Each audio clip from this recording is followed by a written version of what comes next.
just got that. And the guy was with Starwood Drive. You know what, I.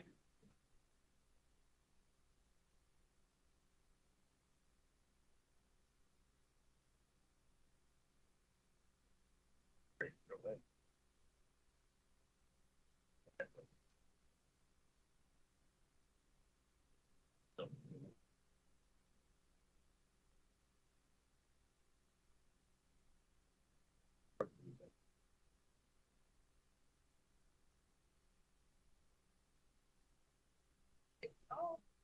Yeah, then Saturday. All the cousins. Behind some flop.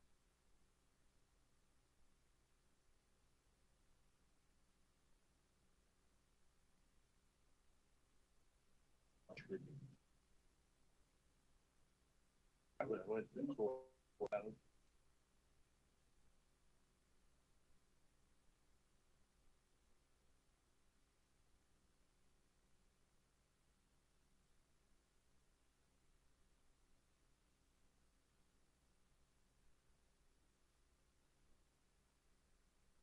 Yeah, yeah.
I'm sorry.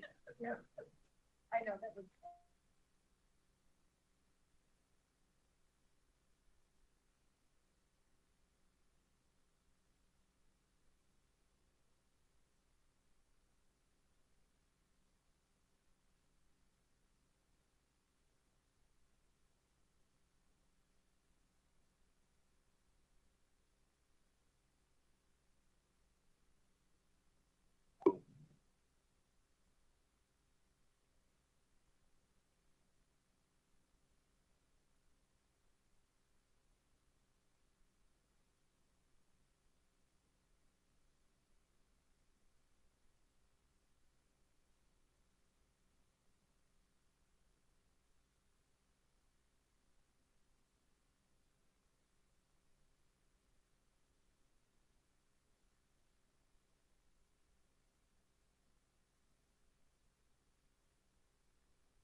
No, I'm good.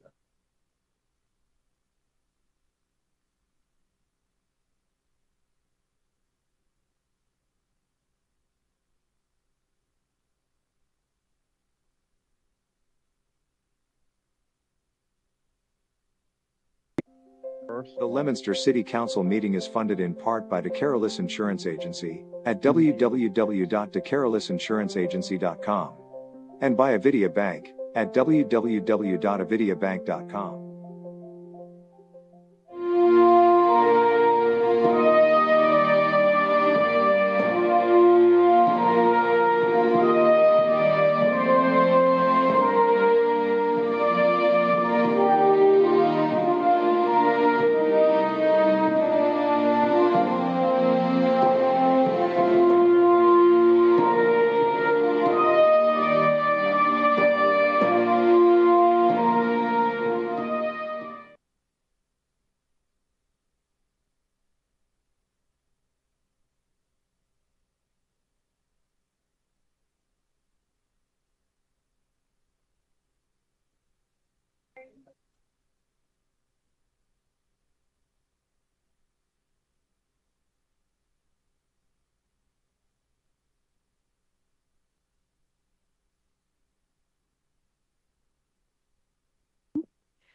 Good evening, everybody. This is a public hearing of the Leominster City Council. This is before the Public Service Committee.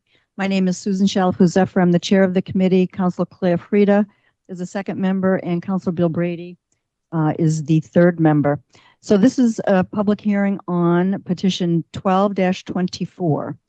Massachusetts Electric Company doing business as National Grid requests permission to locate poles, wires, and fixtures, including the necessary sustaining and protecting fixtures along and across the following public way. West Street, National Grid to install one solely owned pole on West Street beginning at a point approximately 145 feet east of the center line of the intersection of School Street and continuing approximately 18 feet in a north direction. Install one new pole approximately 18 feet. Install new duct bank approximately 120 feet from MI-122 to pole number 1 and new pole 2-1. Wherefore appraised that after due notice and hearing as provided by law, it be granted a location for and permission to erect and maintain poles and wires, together with sustaining and protecting fixtures as it may find necessary, said poles to be erected substantially in accordance with the plan filed herewith marked West Street, Leominster, Massachusetts, number 30552208, September 11, 2023. Also for permission to lay and maintain underground laterals, cables, and wires in the above or intersecting public ways for the purpose of making connections with such poles and buildings as each of said petitioners may desire for distributing purposes. Your petitioner agrees to reserve space for one crossarm at a suitable point on each said poles for the fire, police, telephone, and telegraph signal wires belonging to the municipality and used by it exclusively for municipal purposes. So tonight is a public meeting, which is continued from the prior public meeting that we had on, I think it was 10/10. And earlier this evening, we had a public service subcommittee meeting and had a discussion with Mr. Shu, who is here this evening from National Grid. And we still do not have referrals from the DPW or the wire inspector. So at this point, I will go to the audience and ask if there's anybody who would like to speak in favor of this petition. Is there anybody who'd like to speak in favor of this petition 12-24? And for a third and final time, would anybody like to speak in support of this? Would you, please come right up.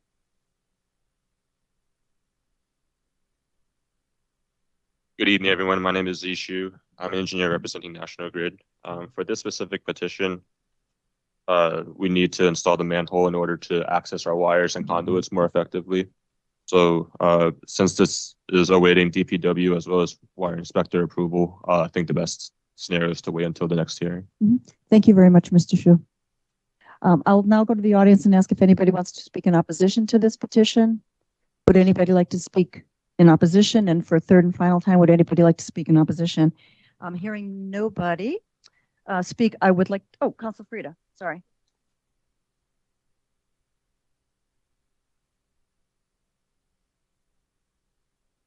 a message in there from Joe Poirier on this.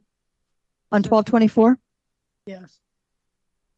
And it says we need to set up a meeting between National Grid, DPW, and Wire Department to discuss this project before we give you a recommendation. I do anyway.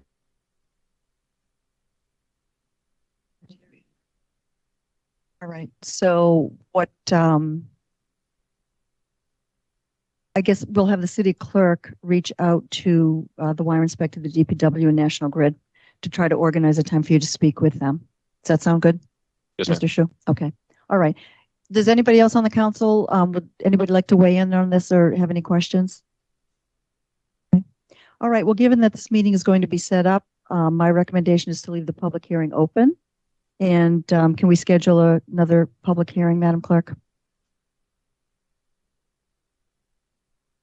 We're looking at November 13th at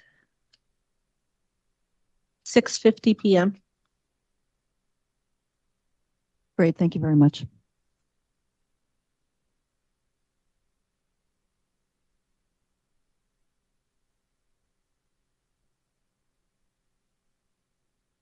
Moving on to petition 11-24, Massachusetts Electric Company doing business as National Grid of North Andover, Massachusetts, that it desires to construct a line of underground electric conduits, including the necessary sustaining and protecting fixtures under and across a public way or ways herein after named.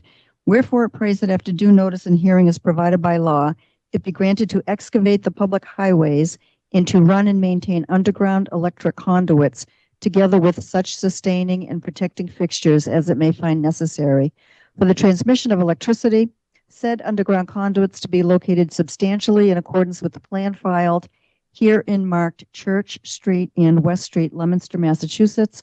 The following are the streets and highways referred to: Plan number 305-52233, Church Street and West Street, National Grid to install, plus or minus 650 feet of conduit from manhole number 19 West Street to manhole number 17 Church Street.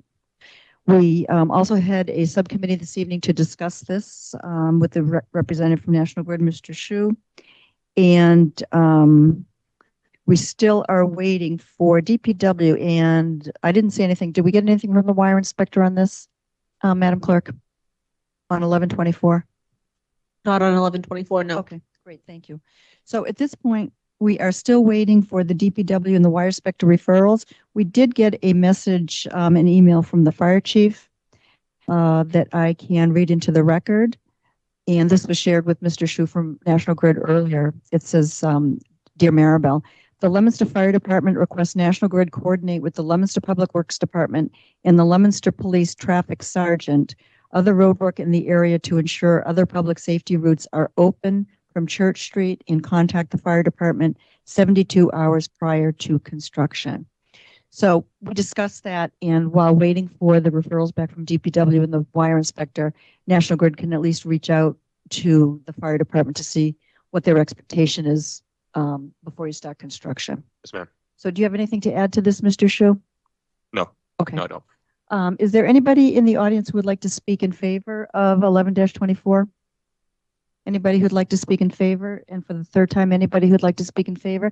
Is there anybody who would like to speak in opposition to 11-24?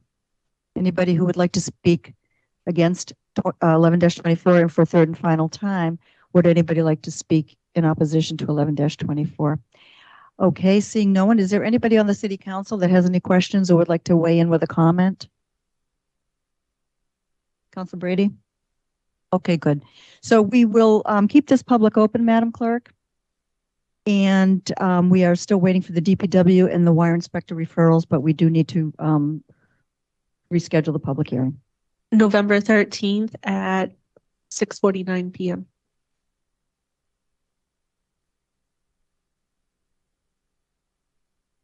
Thank you.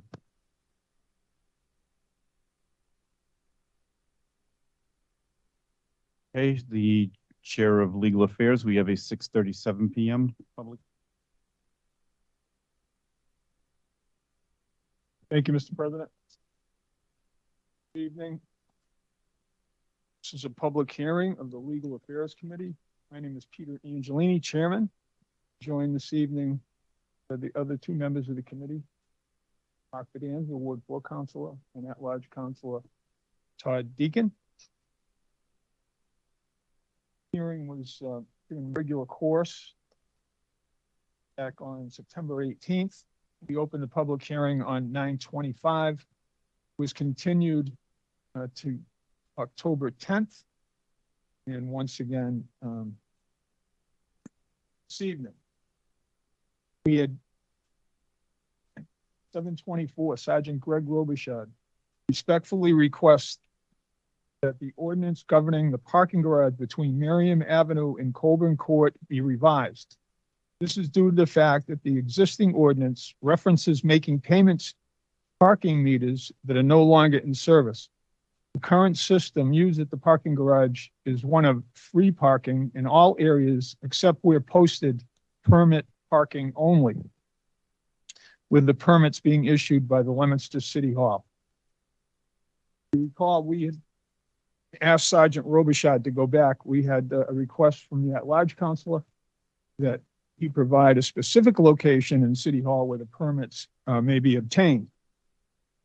So the sergeant just recently sent back described this as a referral, and he does reference in this, I think you all just received it as I did a few moments ago, but he identifies the collector's office as the location in City Hall. Permits will be issued. Yes, we can go through without objection. I can go through what we were provided. Electronic metered parking. This is section 13-66.9. The mayor is hereby authorized and empowered to contact in accordance with provisions of chapter 40 of the general laws for the acquisition, installation, and maintenance of parking meters provided for by this article. The mayor shall be also authorized and empowered to install electronic parking meters within the area described in this division or cause the same to be installed. The meters shall be placed in spaces designated by the mayor in that part of the Merriam Avenue and Colburn Court parking area, bounded and described as follows. Beginning at a point on the northeasterly side of Colburn Court, said point being north 50 degrees, west 12 feet, west 135.59 feet from the northwesterly sideline of Main Street, thence south 40 degrees, 3 feet west, 140 feet to an angle, thence north 47 degrees, 2 feet east, 50 feet to an angle, thence north 40 degrees, 3 feet east, 140 feet to an angle, thence south 50 degrees, 12 feet east, 50 feet to the place of beginning. The mayor is also hereby authorized and empowered to establish a plan for permit parking area bounded and described in the preceding paragraph. 9-985 and 8-1291. Now it does say here in parentheses, red text shows added language, but we obviously don't have that, but there is a strike showing the language that's deleted. This is section 13-66.11, parking within spaces, fees. Whenever any vehicle shall enter that part of the Merriam Avenue and Colburn Court parking area, the owner or operator of such vehicle shall park within the space or spaces designated by street marking lines. Upon entering said parking area, shall immediately deposit or cause to be deposited in such meter the required coin of the United States or other legal tender for the legal parking period or proportional period thereof as indicated or shown on the meter, and, if so required, shall set the mechanism in motion. The fee for the selected time shall be in the amount designated on each meter. Such a meter deposit shall not be required if the mayor has removed or caused to be removed or otherwise placed the meter out of service and it is conspicuously posted out of service. If there is no meter in service at the time, there shall be no charge for parking in an open space that is not conspicuously posted as permit parking only. Parking shall be prohibited in spaces conspicuously posted as permit parking only unless the owner or operator of the vehicle has been issued a permit to park in said area and the permit is unexpired and upon, okay. Now we have that language that's been stricken. Continuing.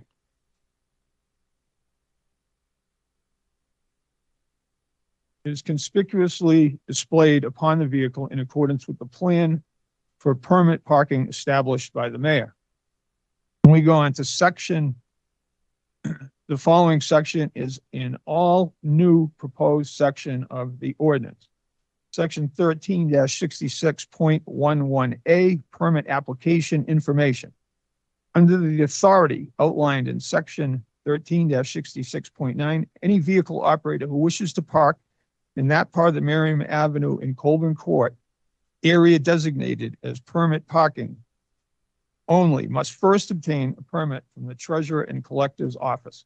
All permits are issued for 1 year, beginning on January 1st, and are prorated quarterly. The fee for a permit or annual renewal thereof is listed below. And then we have the fee chart, date of purchase in the upper left, and the cost in the right-hand side of the column. January 1 through March 31, $250. April 1st through June 30th, $200. July 1st through September 30, $150. October 1st through December 31st, $100. The collected fees will be administered as outlined in section 13-66.14. At no time will more permits be issued than available designated parking spaces. A hanging placard or similar device for such permit will be issued, which shall be affixed and clearly visible on the vehicle while parked in the designated area. Permits shall be marked with the year they are valid for, individually numbered and issued to one individual or business, who shall give their name and phone number at the time of issue. Individuals and businesses may purchase more than one permit. Individual permits may be transferred from vehicle to vehicle, but may not be used for one vehicle or parking space at a time. Bear with me. Thank you. Chairman, can we interrupt in between and ask questions? Or you want to wait till you're all done? I'd prefer if we wait till we conclude this. Thank you. It is the responsibility of the operator to properly display the permit while parked in a designated permit parking area. And failure to display the permit properly may result in a parking fine. Permitted spaces are not numbered or assigned, and there is no guarantee that a permit holder will have access to a parking space. Permitted spaces are not to be used for long-term vehicle storage. Vehicles parked within the parking area must be actively registered and operational. Any permit holder deemed to be abusing the permit, abandoning a vehicle, or creating a hazardous environment shall have their permit revoked without refund, and their vehicle is subject to towing and storage fees. Section 13-66.14, collection and disposition of money. It shall be the duty of the mayor to designate a person or persons to make regular collections of the money deposited in the parking meters.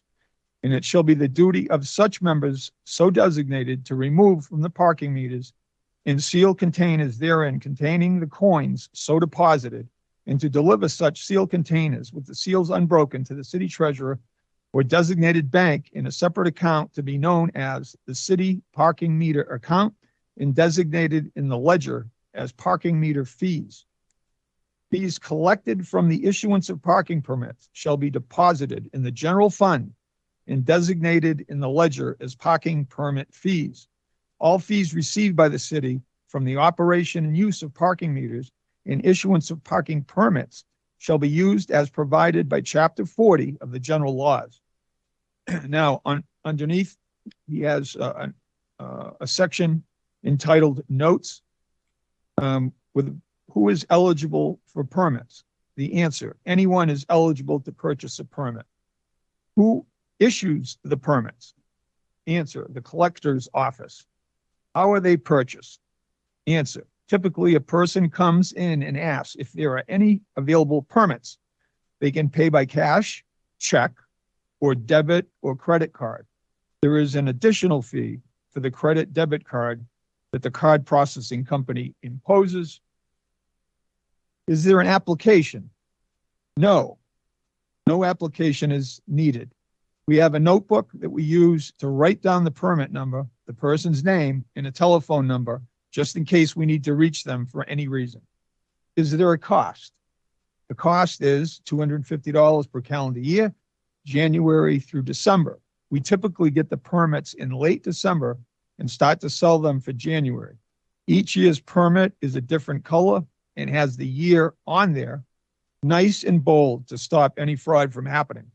We currently use these prorated fees when someone purchases a permit after the beginning of the year, and it will still cover them from when they purchase the permit through the end of the current year.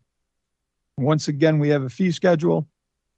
On the upper left is entitled When They Purchase the Permit, and the right-hand column is the cost. January 1 through March 31st, the cost is $250. April 1st through June 30th, the cost is $200. July 1st through September 30, the cost is $150. October 1st through December 31st, the fee is $100. Where does the money go? The money goes into the city's general fund. How long are they good for? We currently only offer yearly option. Is there a set number of spaces available, or are they based on how many permits are sold? Answer: in the garage, there are a total of 83 total spaces. Of those 83 spaces, 4 are handicapped. There are currently 46 spots that require a permit and 33 spots that are free. Are spaces assigned to specific permit holders, or are they first come, first served? Spaces are first come, first served. And that, ladies and gentlemen, is that. Once again, I think we had merely asked for a location where the permits could be purchased, and what we received back was additional information. So I can bring some clarity to this process. And before I go any further, I think I'm going to go to members of legal affairs and see if they'd like to weigh in. Councilor Bedanza. Yes, thank you, Mr. Chairman. Thank you for all of that information. Obviously, Sergeant Robichaud did a lot of work on this.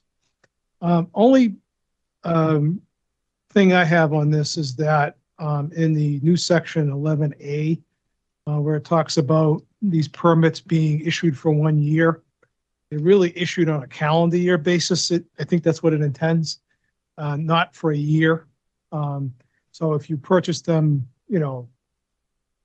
during the year, the calendar year, there's a reduced price, but it's a calendar year basis. So at the appropriate time, I'm going to offer an amendment that strike the words for 1 year and put on a calendar year basis, and then strike the words and are prorated quarterly.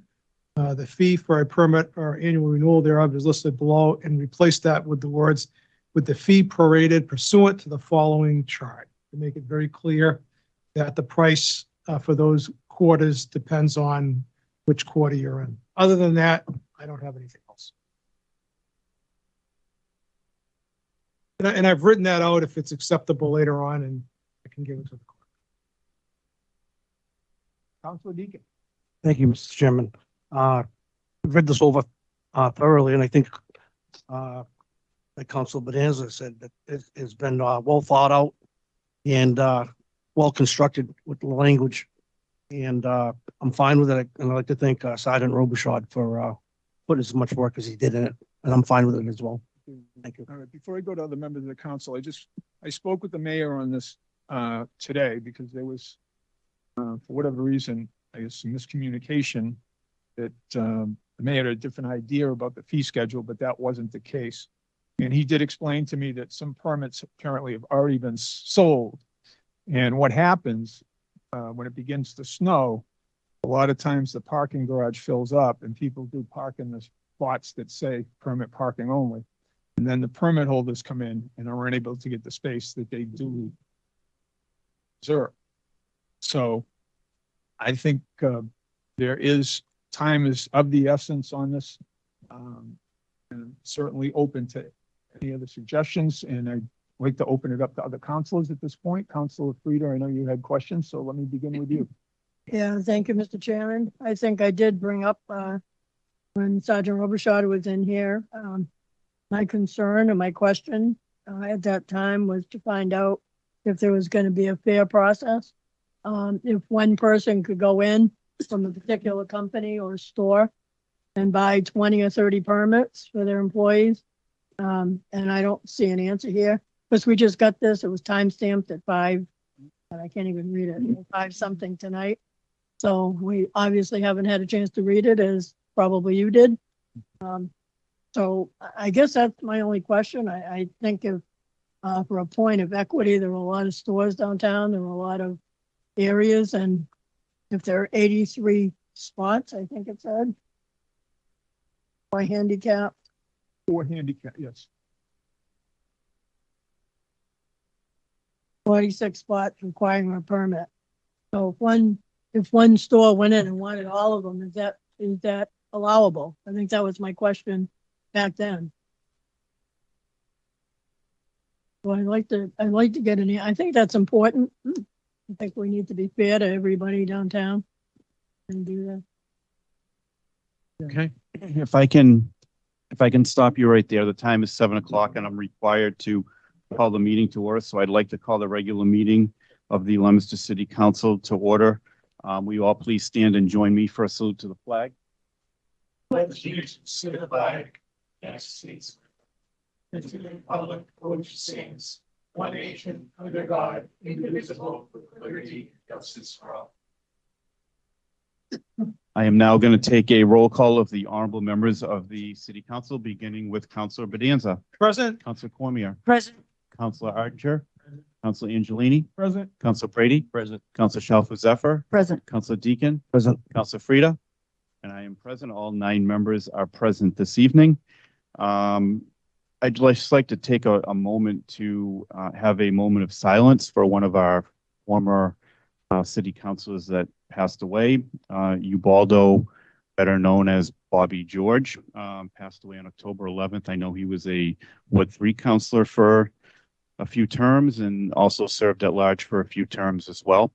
And was a pretty well-known barber in Leominster on Pleasant Street back in the day. And I'd just like to take a moment of silence to remember him.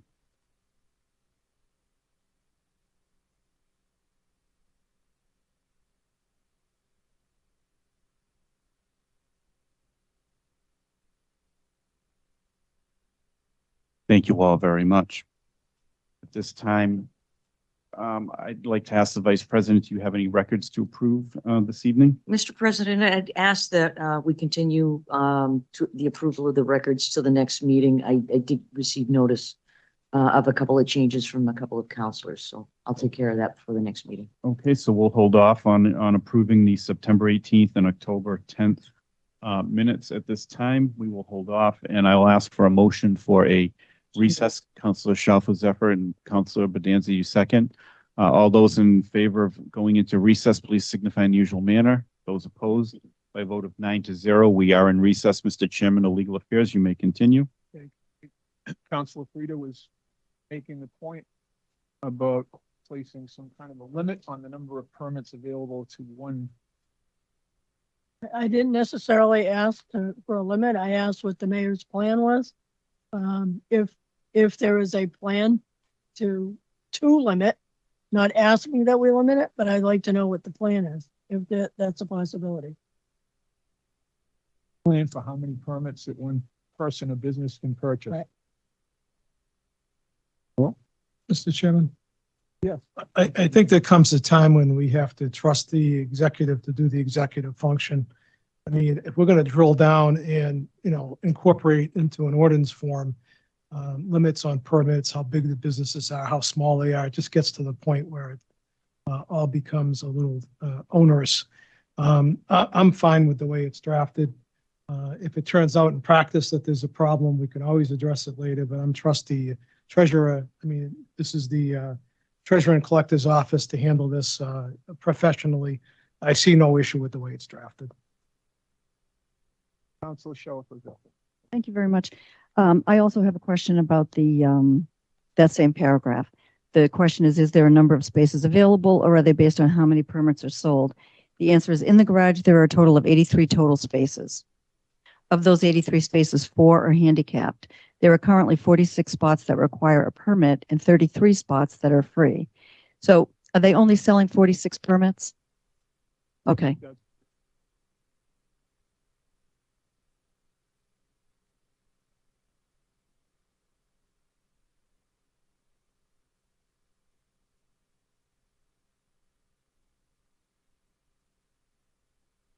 Occupied by non-permit holders. Again, my conversation with the mayor today was quite lengthy on this. He didn't indicate at any point in the conversation that there's ever been an issue with someone trying to buy 20 permits or 10 permits. In fact, he told me that they've already pre-sold 20s, the high 20s, have already been sold. And other people that had permits last year, they're waiting to renew them. So it's important, I think, that this fee schedule adopted. Sort of tend to agree with Counselor. I mean, I don't anticipate a problem with someone buying all the spots because it probably would have done that last year. That wasn't an issue. Sold all the spots last year anyway. So if 24 or so or 26 have already been sold this year, would leave us with about 20 additional permit spots that will be for sale.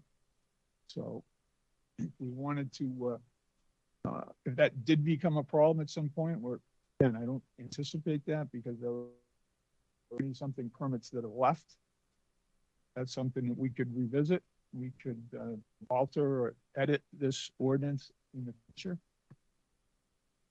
We've already lost a month basically waiting for response to the question of where exactly in City Hall to purchase. I hate to put this off for another 2 weeks. Then we've got to wait for Coleman and Page to draft the ordinance, which is obviously something that's been problematic in the past, and we may not get that done in the snow. So that'd be my only sentiment. Not trying to rush this in any way. I'd certainly be welcome to any amendments that the council may offer. Something that we gotta drill down. I think our job is not to prevent chaos, but our job is to prevent chaos. That's what we're trying to do here. We'd like to have this in a timely manner where we could have looked at it for a while.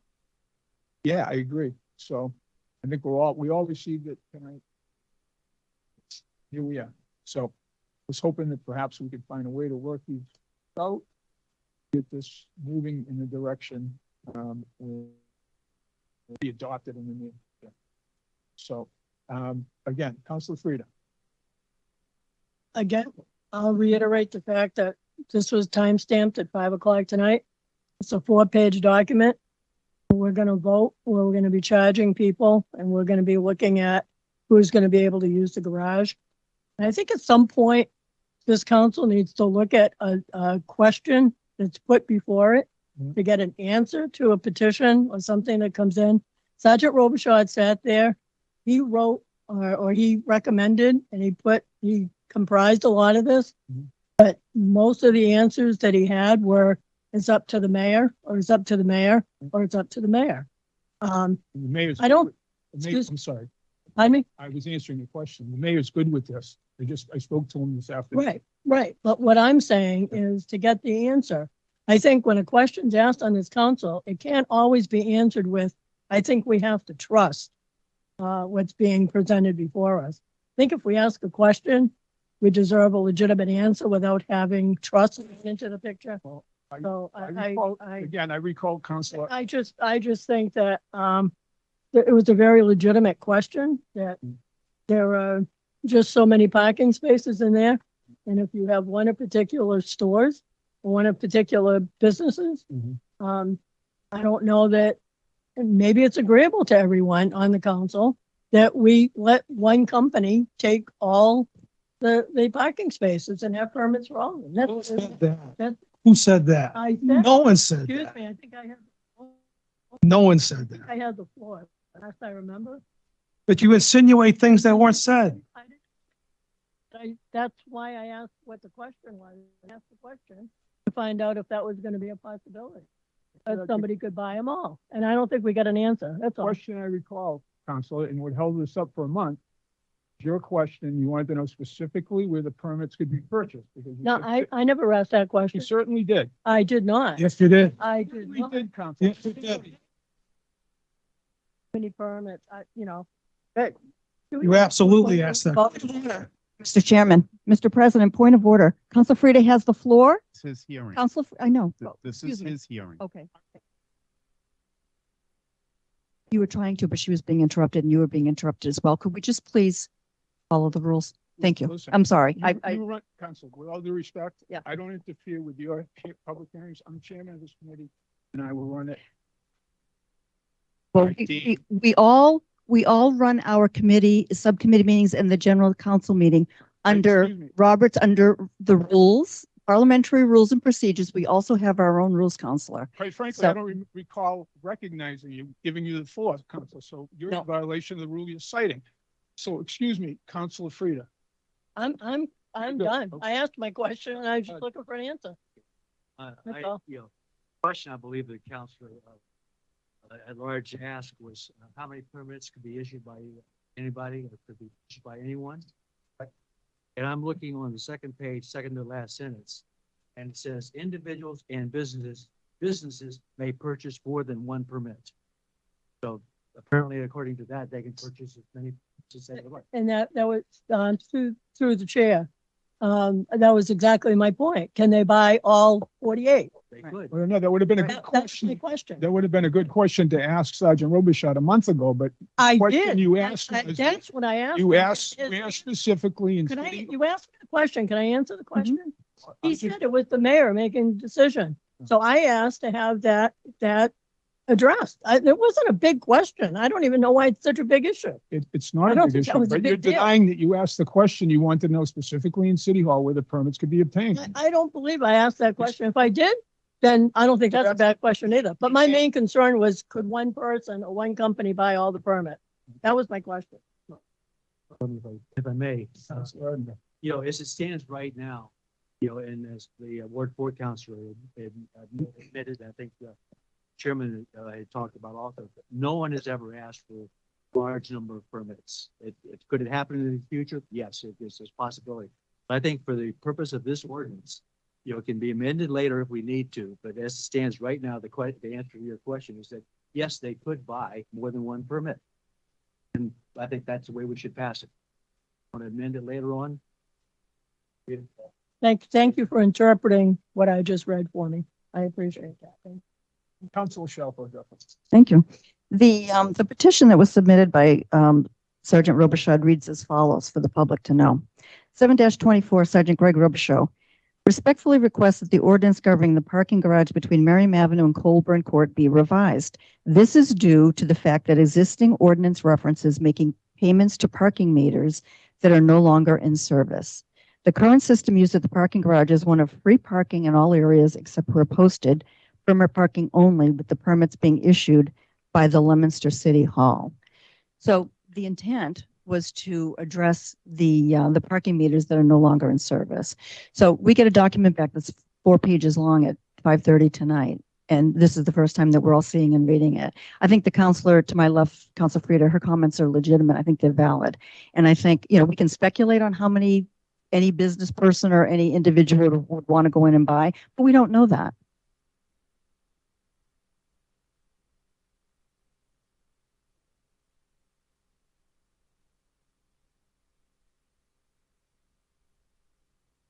And we're not going to be addressing this in a timely manner for the winter storms that are going to create havoc.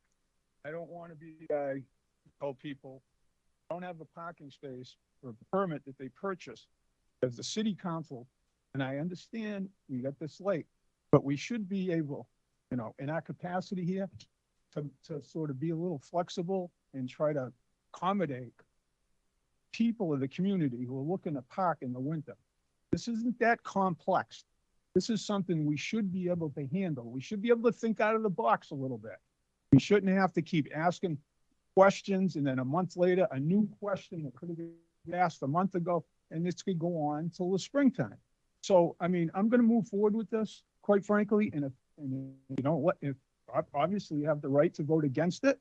And then if we don't have an ordinance in place this winter, oh why? But I'm just trying to get this done so we don't have chaos. Mhm. Councilor Shalfo was up. How does this preclude? There is already an existing policy where people can buy permits to park, right? So between now and January, if people wanted to buy one for the last quarter of the year, they can still go in and buy a parking permit, correct? So do you know what the fees are currently? The parking meter is no longer. So Right. police, in order to enforce it, they need this ordinance. Can't enforce parking with sites, parking meter violations when they're no longer parking meters. That's the intent. Mhm. And this- I do understand. Mr. Thank you. Chairman, it should also be noted that the police have a lot of reserved spots at that parking lot that they are now leaving. So there will be more parking than there ever has been in the past, which is the other reason behind all of this, is they're sort of reforming the whole system based on the police department moving down to Central Street. Thank you, Councilor. Councilor Shalfo. Sure. Do you know what the current permit prices are? Pardon me? Do you know what the current prices are? I mean, this gives us a schedule of the annual is at 250. Okay. These are the proposed prices, obviously. Anyone else? We don't know what the current price is now. We have no idea what they are now. It's not listed on this information. Do you No. know, Councilor? No, I don't, I don't. but I'm not the chair of legal affairs either. No, but I'm not concerned about it. We're not voting on what they are now or what they used to be. We're gonna move this petition to adopt the new pricing. I'm not interested in the past. We're going forward. That's the whole idea here. I think a lot of times we get some folks on this council, for whatever. Wait a minute. reason, Well, wanna- let's not talk about No, some folks on the council because we disagree Excuse or me. ask a question. I just got lectured by someone about interrupting. So I would appreciate it if you give me the same courtesy. Well, then don't make insinuations because I think that just happened too. The reason we're here a month, we didn't get this started a month ago, Council, is because you wanted to know where the permits could be purchased specifically in City Hall. We now have that information. I want to see those minutes, but go ahead. And that's not a bad question if that is mine. All right. That wasn't my main concern. So, yeah, we're gonna move on. Do you have any amendments? We can take those up during our agenda. The public. Is there anyone in attendance this evening who'd like to speak in favor of or in opposition to petition 7-24? The second time, is there anyone in attendance this evening that would like to speak in favor of or in opposition to petition 7-24? Third and final time, is there anyone in attendance this evening who would like to speak in favor of, opposition to petition 7-24? Seeing none. So, here it's closed. Okay, and we now have another public hearing, which was set for 6:38 PM on 5-24, of which I'll be abstaining, Madam Chairwoman of Public Service. Mhm. Thank you very much. So this is Public Service Committee's public hearing on petition 5-24, Massachusetts Electric Company doing business as National Grid and Verizon New England, Inc. requests permission to locate poles, wires, and fixtures, including the necessary sustaining and protective fixtures along and across the following public way. Mechanic Street, National Grid to install one jointly owned pole on Mechanic Street, beginning at a point approximately 130 feet east of the center line of the intersection of Johnny Appleseed Lane and continuing approximately 45 feet in a north direction. Install mid-span pole approximately 40 feet west of pole number 89-50 for new service from DOT traffic cameras on I-190. Location approximately is shown on the plan attached. Wherefore it prays that after due notice and maintaining as provided by law, it be granted a location for and permission to erect and maintain poles and wires, together with such sustaining and protecting fixtures as it may find necessary. Said poles to be erected substantially in accordance with the plan filed here with marked Mechanic Street, Leominster, Massachusetts, number 306-11455, July 28th, 2023. Also for permission to lay and maintain underground laterals, cables, and wires in the above or intersecting public ways for the purpose of making connections with such poles and buildings as each of said petitioners may desire for distributing purposes. Your petitioner agrees to reserve one space for one crossarm at a suitable point on each of said poles for the fire, police, telephone, and telegraph signal wires belonging to the municipality and used by it exclusively for municipal purposes. We had a subcommittee meeting this night, earlier this evening. Mr. Shu, would you like to come up and comment on this at all?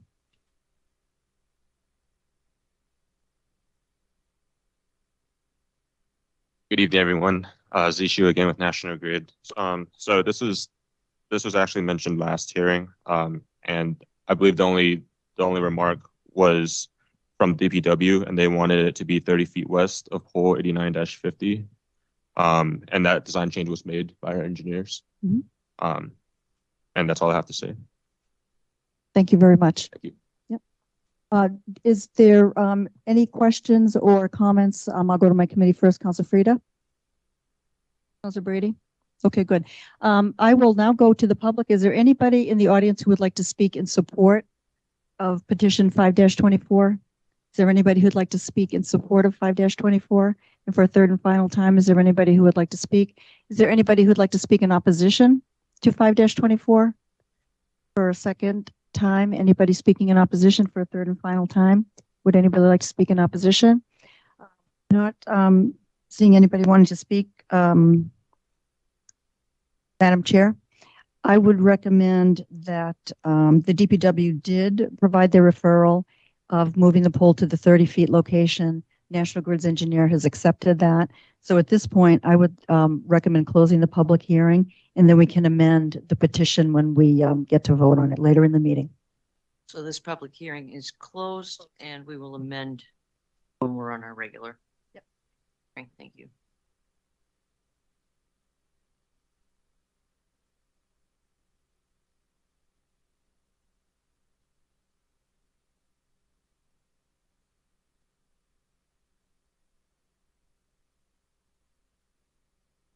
All set, Counselor. I'm in for this one and out for the next two. This one does not involve my employer. Council Fried is going to chair this one. Okay. 5-24, Mass Electric Company doing business as, 924. Mass Electric Company doing business as National Grid requests permission to locate poles, wires, and fixtures, including the necessary sustaining and protecting fixtures along and across the following public way. West Street, National Grid to install one single ohm pole on West Street, beginning at a point approximately 50 feet north-northwest of the center line of the intersection of West Street and University Street. Install one single ohm stub pole number 50-84 to replace tree guy. Location approximately as shown on plan attached. Wherefore it prays that after due notice and hearing is provided by law, it be granted a location for and permission to erect and maintain poles and wires, together with such sustaining and protecting fixtures as it may find necessary. Said poles to be erected substantially in accordance with the plan filed herein marked West Street, Leominster, Massachusetts, number 308-44056, September 6, 2023. Also for permission to lay and maintain underground laterals, cables, and wires in the above or intersecting public ways for the purpose of making connection with such poles and buildings as each of said petitioners may desire for distributing purposes. We did have a subcommittee meeting tonight as well. Do you want to rejoin us, or I think we pretty much had a recommendation. There seemed to be a little confusion about the exact location of the pole. So we did ask that you provide even a black and white photo, so there'd be a little bit more of an understanding of exactly where that pole was gonna go, because it didn't seem to be from some of the neighbors exactly in the same spot that the plan showed. So it'd be a little clearer if it had a photo of the tree that's in question and where the pole is gonna go. Have any comments? Yes, ma'am. So it's exactly where this drawing shows. I could definitely go back and revise it and add trees to the drawing as requested. But before, during our subcommittee meeting, I was told verbatim to have a superimposed photo schematic to scale. And something of that sort, it needs to be done by a professional civil engineer, which is something that I'm not qualified for.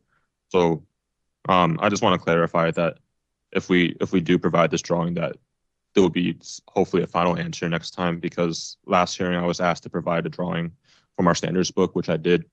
In this meeting, I'm being asked to provide a lot more. So I just want to make sure that if we do provide that next meeting, that it will be addressed. But other than that, I have nothing else to say. Councilor Brady, do you have any questions or comments? We'll go to the public. Any other members of the council have any questions? Councilor Laney? Can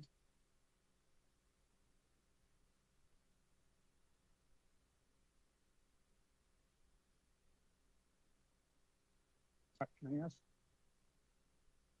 Yes, because the city clerk had sent me a notice as an abutter, which I never received. Thank you. Which in the notice was in fact returned to the city clerk's office, which required her to then email me to say, I had notified you as an abutter, but you never received the notice.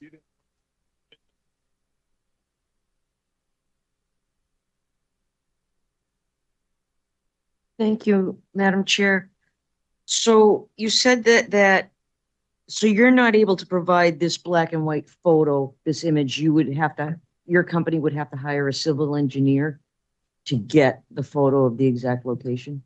Yes, ma'am. So I could definitely, I have the photograph right here in my drawings of the dead tree guy. But I was asked to provide a superimposed photograph schematic to scale. And if it's something to scale, that's not something we do. If you guys notice in this drawing, exhibit A is not to scale. So if it's something to scale and I'm presenting in front of the city council, I definitely want, I think a legal document would have to be in order. So I just want to make sure that we have that in check before we meet next time. Okay, so if you had to send this out, do you have an idea of how long it's going to take to get something like this done?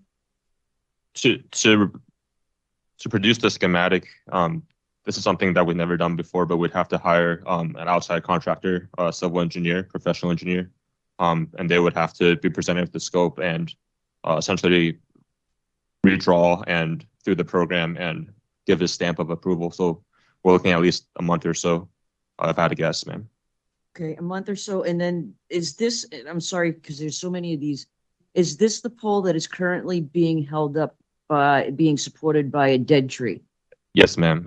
So as presented at the subcommittee, I wanted to highlight that I spoke to our arborist at National Grid, and a dead tree is essentially going to continuously deteriorate with weather and with time. So that's why we want to put this pole here along with the sidewalk guy to support it, so the pole doesn't fall over, or so the anchor doesn't come out of the tree.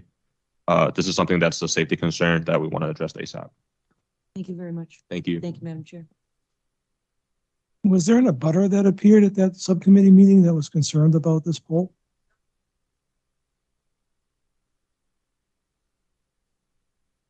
So Did somebody at a prior occasion register either interest or concern about it? there was a question, my understanding that there was a question as to exactly where the pole, the question was the pole didn't appear to be in the spot that was appearing on the plan, did not appear to be where the pole was actually going to go. Whose question, but whose question was that? Sorry? Do you know whose question it was? Zephyr could probably answer that question. I can. It's the person who was here at the prior subcommittee meeting, and did raise several concerns about it. So I don't know why the person didn't come tonight. I don't know if they get the notice or not, but. Thank you. Question from the council. Council Iden.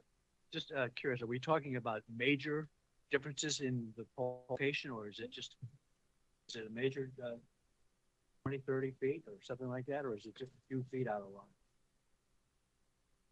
So, sir, this is for a pole install. So the pole would be installed in place of the current dead tree supporting our wires. To be right where the true. Yes, sir. Yes, sir.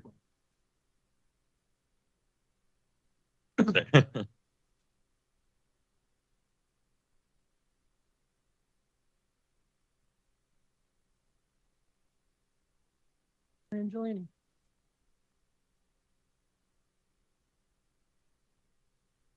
I remember now.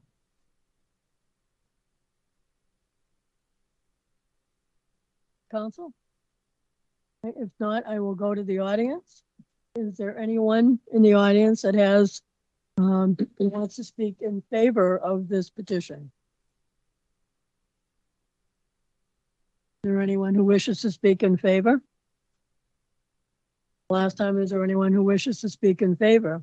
If not, is there anyone who wishes to speak in opposition? Is there anyone who wishes to speak in opposition? For the third and final time, is there anyone who wishes to speak in opposition? If not, I will declare the public hearing to remain open until we get some further information.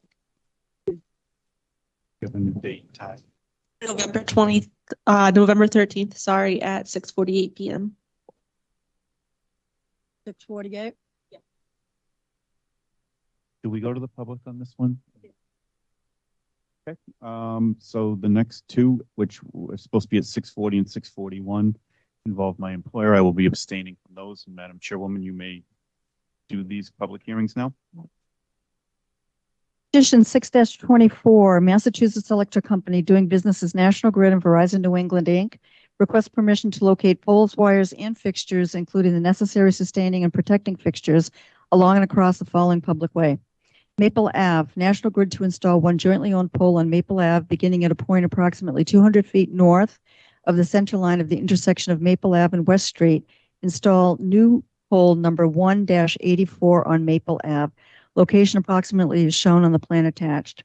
Wherefore, it prays that after due notice and hearing is provided by law, it be granted a location form permission to erect and maintain poles and wires together with such sustaining and protecting fixtures as it may find necessary. Said poles to be erected substantially in accordance with the plan filed herewith marked Maple Ave, Leominster, Massachusetts, number 307-86056, July 18th, 2023. We also had a discussion earlier about this with National Grid, and Mr. Shu, the abutter, or the person most impacted by this, was also here for the subcommittee meeting, and National Grid at our subcommittee meeting indicated that they are going to withdraw this petition. Correct? Okay. And they will notify the clerk's office in writing about that.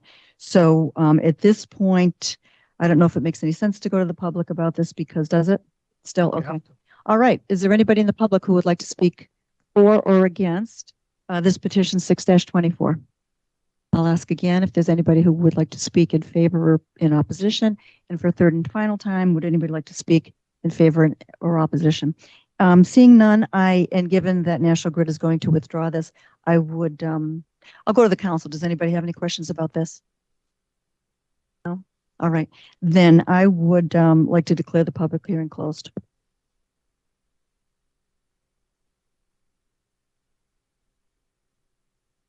Okay. Next, petition 14-24, Massachusetts Electric Company doing business as National Grid and Verizon New England, Inc. requests permission to locate poles, wires, and fixtures, including the necessary sustaining and protecting fixtures along and across the following public way. Adams Street, National Grid to install one jointly owned pole on Adams Street beginning at a point approximately 50 feet south of the center line of the intersection of Bowen Place and continuing approximately 20 feet in an east direction. National Grid to remove stub pole from private property and relocate to public right-of-way. Location is shown as location approximately is shown on plan attached. Wherefore appraised that after due notice and hearing is provided by law, it be granted a location for and permission to erect and maintain poles and wires, together with such sustaining and protecting fixtures as it may find necessary, said poles to be erected substantially in accordance with the plan filed herewith marked Adam Street, Leominster, Massachusetts, number 307-84328, September 21st, 2023. So in this case, we did discuss this also at our earlier meeting, and we do have the DPW referral back. So at this point, we really don't have any further questions. Mr. Shu, did you have anything to add? We had talked about that. Okay. So at this point I will go to the city council. Does anybody have any questions about this? Do you want to comment? Councilor Brady, okay.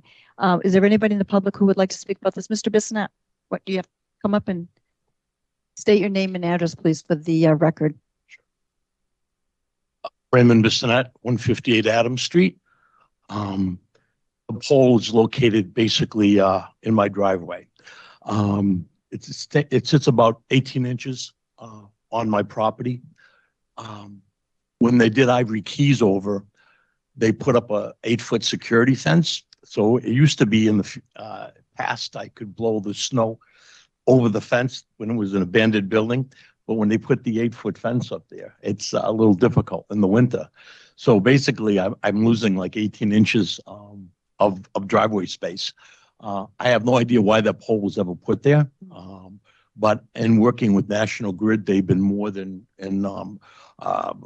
helpful in order. And they basically said that they would remove that pole and put it basically just 20 feet in front of my property, but it's actually located on the walkway, which would be no peril to me at all, parking or anything. So anyway, I'd really like the city council today to be able to approve this. It would really help my insurance rates because I've hit that pole with my mirrors backing out with my Ford F-150 truck. And I know a few of the councilors that have been to my house kind of realize the situation that I'm in. And I know that the cold weather's coming and the snow is inevitable, and we'll definitely have problems again. So like I said, National Grid's been very, very helpful in working with me in order to get this pole removed. The only other thing I want to tell you is that that pole only services my house. The wires, the electricity, the wires for the internet and everything only go to my house. So there's no other building that will be affected by moving that pole. So we just ask if you would grant that. And I do appreciate your time. Thank you, Ray. Do you have any questions? Anybody want? No, we had an earlier subcommittee meeting, and Mr. Shu from National Grid answered a lot of questions. So we're happy tonight, I think, to close the public hearing and move it forward. Very good. Very good. Thank you. You're welcome. Yeah. Is there anybody else in the audience who would like to speak either in support or in opposition to 1424? Okay. Seeing nobody wants to speak, my recommendation, we do have the DPW approval, referral back. My recommendation would be to close the public hearing. Hearing is closed.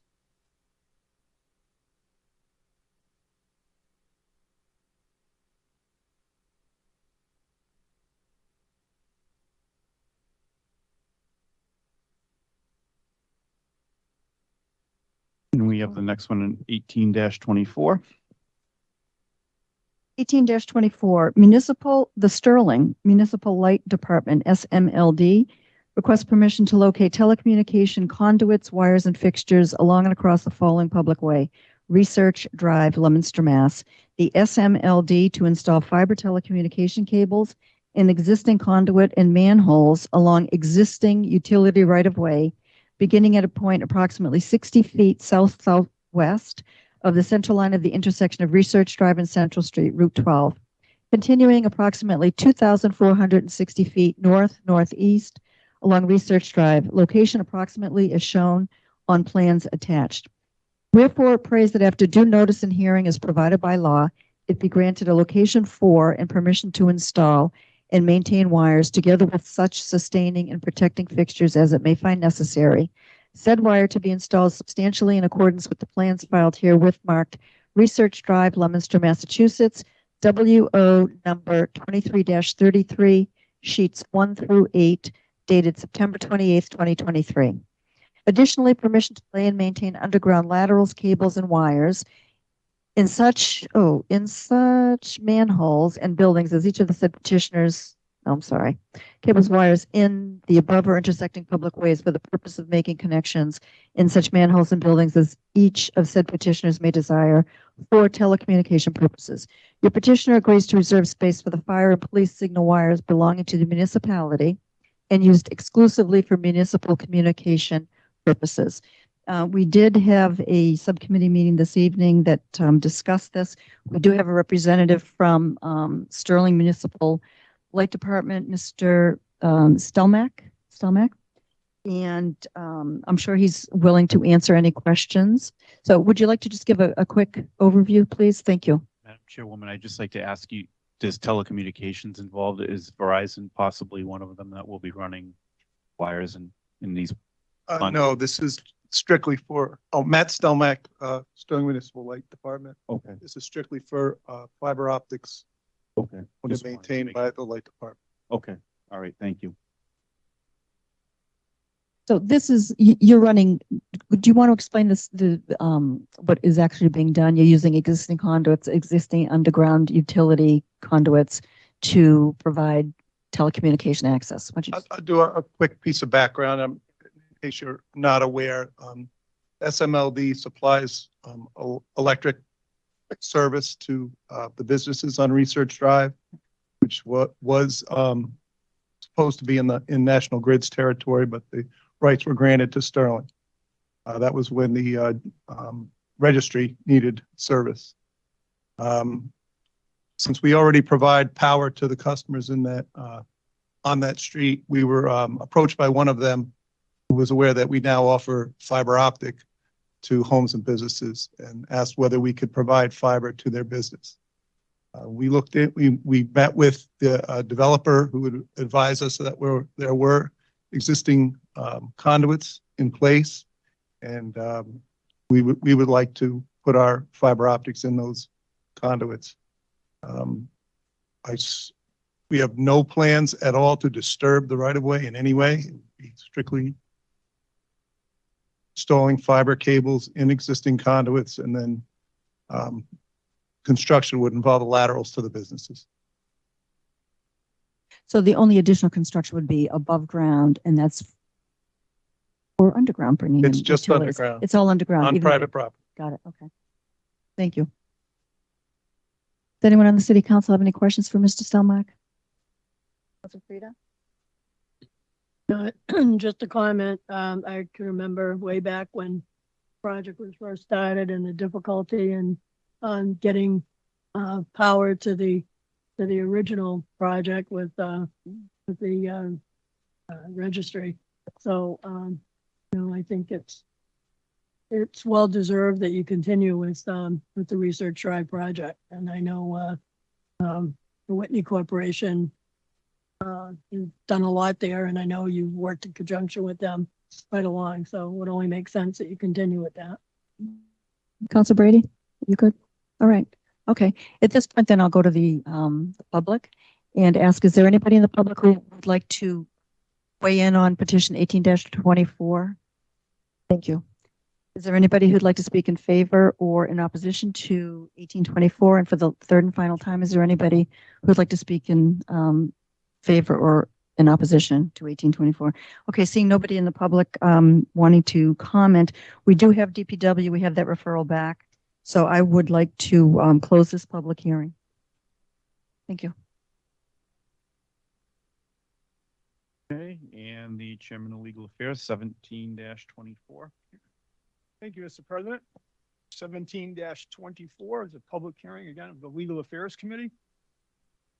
Mark C. Bedanza, Ward 4 Councilor, request to amend the revised ordinance, Chapter 13, Section 13-34, entitled No Parking on Certain Streets by inserting Adams Street, 30 feet east of the driveway at 98 Adams Street and 30 feet west of the driveway at 98 Adams Street. I think I'll turn this over to the petitioner as routinely do in these instances. Council. I had some discussion with the constituent that raised the public safety concern that gave rise to this particular petition. He is in active conversation with the traffic agent about this street and the situation presented by his drive and the sight lines and safety considerations. He asked me specifically to give this further time. It may very well be that this gets withdrawn for a petition that's of a different character. I'm not sure yet.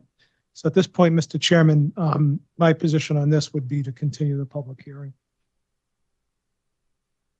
I'm okay with that.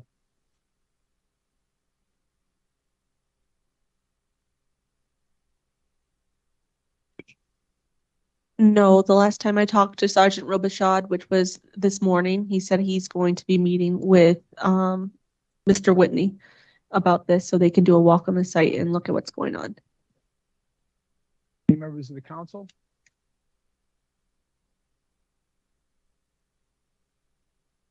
Anyone in attendance this evening that would like to speak in favor of or in opposition to petition 17-24? For the second time, step right up. Good evening. Just please state your name and address for the record. Yes, sir. Thank you. My name is Carmen Sanchez, 92 Adams Street, and this is my husband, Erickson Gonzalez. We are neighbors to the 98 Adams Street, and we are here in favor of what's being requested. Certainly, there are safety issues. It's a blind site when you're trying to get out of your driveway and you have cars blocking, not just your driveway, but literally your garage door. It's been very difficult for us to navigate the situation.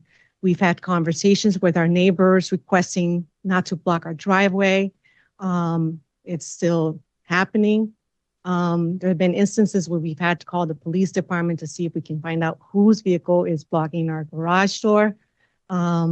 And it's very difficult. It's a safety issue. Right now, it's a safety issue, and we are in favor of Mr. Bonanza's request. Thank you. And once again, is there anyone else in attendance this evening that would like to speak in favor of or in opposition to petition 17-24? I'd like to note that I traverse that road quite frequently. And oftentimes when there are vehicles parked on both sides of the street, you can barely get one car through there. Bad situation, I would agree. Yeah, that's a good point. And the granite that they placed on that street when they did the upgrades has made the situation even more exacerbated. So, in fact, Mr. Bissonette has a no parking zone down near his house for that very same reason, especially in the snow. It gets very narrow. Right. Continue with traffic. Property owner.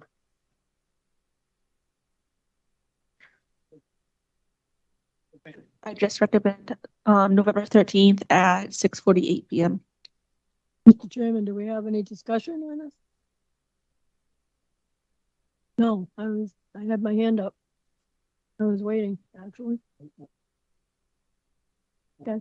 No, I just wanted to say that I think it's a great petition. Do we have any idea what the opposition might be to it? Well, I think the traffic agent had some initial concerns until he went down there and spoke with Mr. Whitney. And once he met with Mr. Whitney, they're talking about a more broader solution, which may involve a larger areas of no parking. So I'm going to let those two fellows meet and report back to me. And if it in fact is a broader no parking ordinance, then of course amending this may not be practical because it's so different in character. It may have to be a new petition. Anticipate that to be a long time because No, I anticipate by the next meeting, there'll be one way or another we'll be going. talked about the snow for the parking garage, so I think this is Understood. It's at Mr.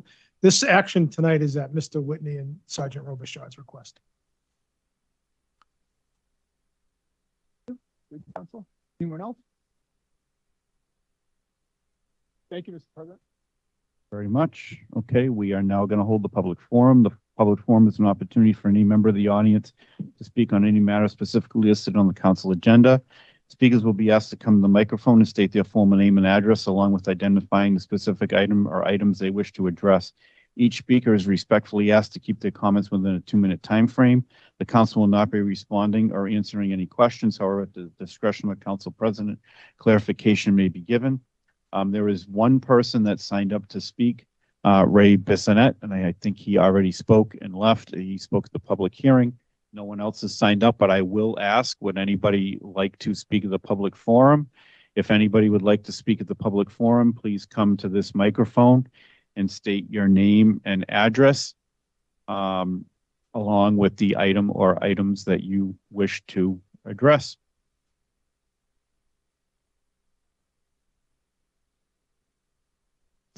It was coming up so quickly. I'm Christy Connor. I live at 147 Johnny Appleseed Lane. Jordan Altobelli. I live at 449 Johnny. Okay, and I assume you're here to talk about the crosswalk petition? That's correct. Yes. All right. What would you like to tell us about that? So it's a safety concern pulling out of Johnny Appleseed Lane.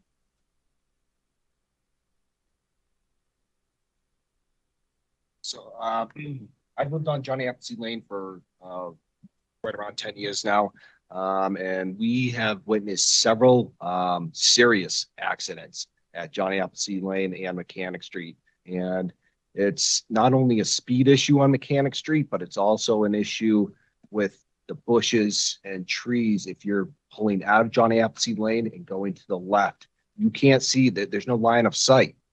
So by the time somebody's coming up Mechanic Street, you pull out, you're going to get hit. And I almost got hit a month and a half ago. You know, I got 3 kids and a wife. I don't want anything to happen to me. I don't want anything to happen to my neighbors. And I know I filed multiple complaints. Nothing's been done. I know other neighbors on the street have filed multiple complaints. Nothing's been done. So, and it's specifically the homeowner at 705 Mechanic Street. It's his property. Okay. All right. Is there anything else? Well, the neighborhood signed a petition. Has the council had a chance to see the petition? We received a copy. We received a copy of it, Okay. yes. Yep. Right. Yeah. So there is this temporary sign at the end of the street that the city put in on Friday, which is a great first step. It shows you the speed coming down the hill from Go Farm. However, that's not where the issue is. The main safety issue is coming out and taking a left down Mechanic Street. So cars coming up go really fast to get up that hill. And I understand the sign's collecting data. However, I think it's collecting the wrong data because it's coming down the street and not up. If that makes sense. Okay. A little bit on Yeah. I'm sorry. If I may, Mr. President, can you expand a little bit on the crosswalk issue and the getting to and from the Johnny Rowe Park and getting across your street in particular where that junction is? Sure. So walking, it's impossible unless you want to risk your life. There's been plenty of instances where I'm driving and there are a bunch of families on our street, neighborhood kids trying to cross the street. And so what we'll do with the neighborhood is we've learned to pull our cars out onto Mechanic Street and stop in the middle of the road so that children can cross the street to Johnny Rowe Park where the side and then walk that way down Mechanic Street. It's really dangerous. There's a lot of visitors to the memorial, it's just really nice, but there's not a lot of parking. So people will park up and down Johnny Appleseed Lane on both sides of the street, which I don't know if anybody's ever been on Johnny Appleseed Lane. It's very narrow anyway. There are no sidewalks. And that makes it even more difficult when people park there. So it's a dead end. So we only have one way in and one way out. And I want to just add to that, a lot of the homeowners on John Appleseed Lane and on Florence Street will walk John Appleseed Lane. Yeah. I mean, it's every day up and down. I'm seeing multiple people going up and down, just walking. So it's a dead end. It's a nice street. They want to walk, but it's a huge safety issue turning left out of John Appleseed Lane. Okay. All right. Thank you very much. We will, this is a public forum. Usually it's not a hearing. So we're kind of getting a little bit out of context, but we will take all of your comments into consideration unless you have a couple more. Is that all that comes to mind? Okay. All right. Thank you very much. Thank you. Would anybody else like to speak to the public forum? Once again, would anybody else like to speak to the public forum? And for the third and final time, would anybody else like to speak to the public forum? Seeing none, we are now back in session and we will move right into communications from the mayor, beginning with C-20. C-20, Dean J. Mazzarella, Mayor, requested an appropriation of $682,432.80 be made to the school department expenses account, the same amount to be funded by fiscal year FY24 E-rate revenue. This year, there was an opportunity for the school to request additional funds under the Category 2 E-rate grant. C-20 is referred to the Chairman of Finance. Thank you, Mr. President. First time on the calendar, regular course, please. C-20 is given regular course. Moving on to C-21.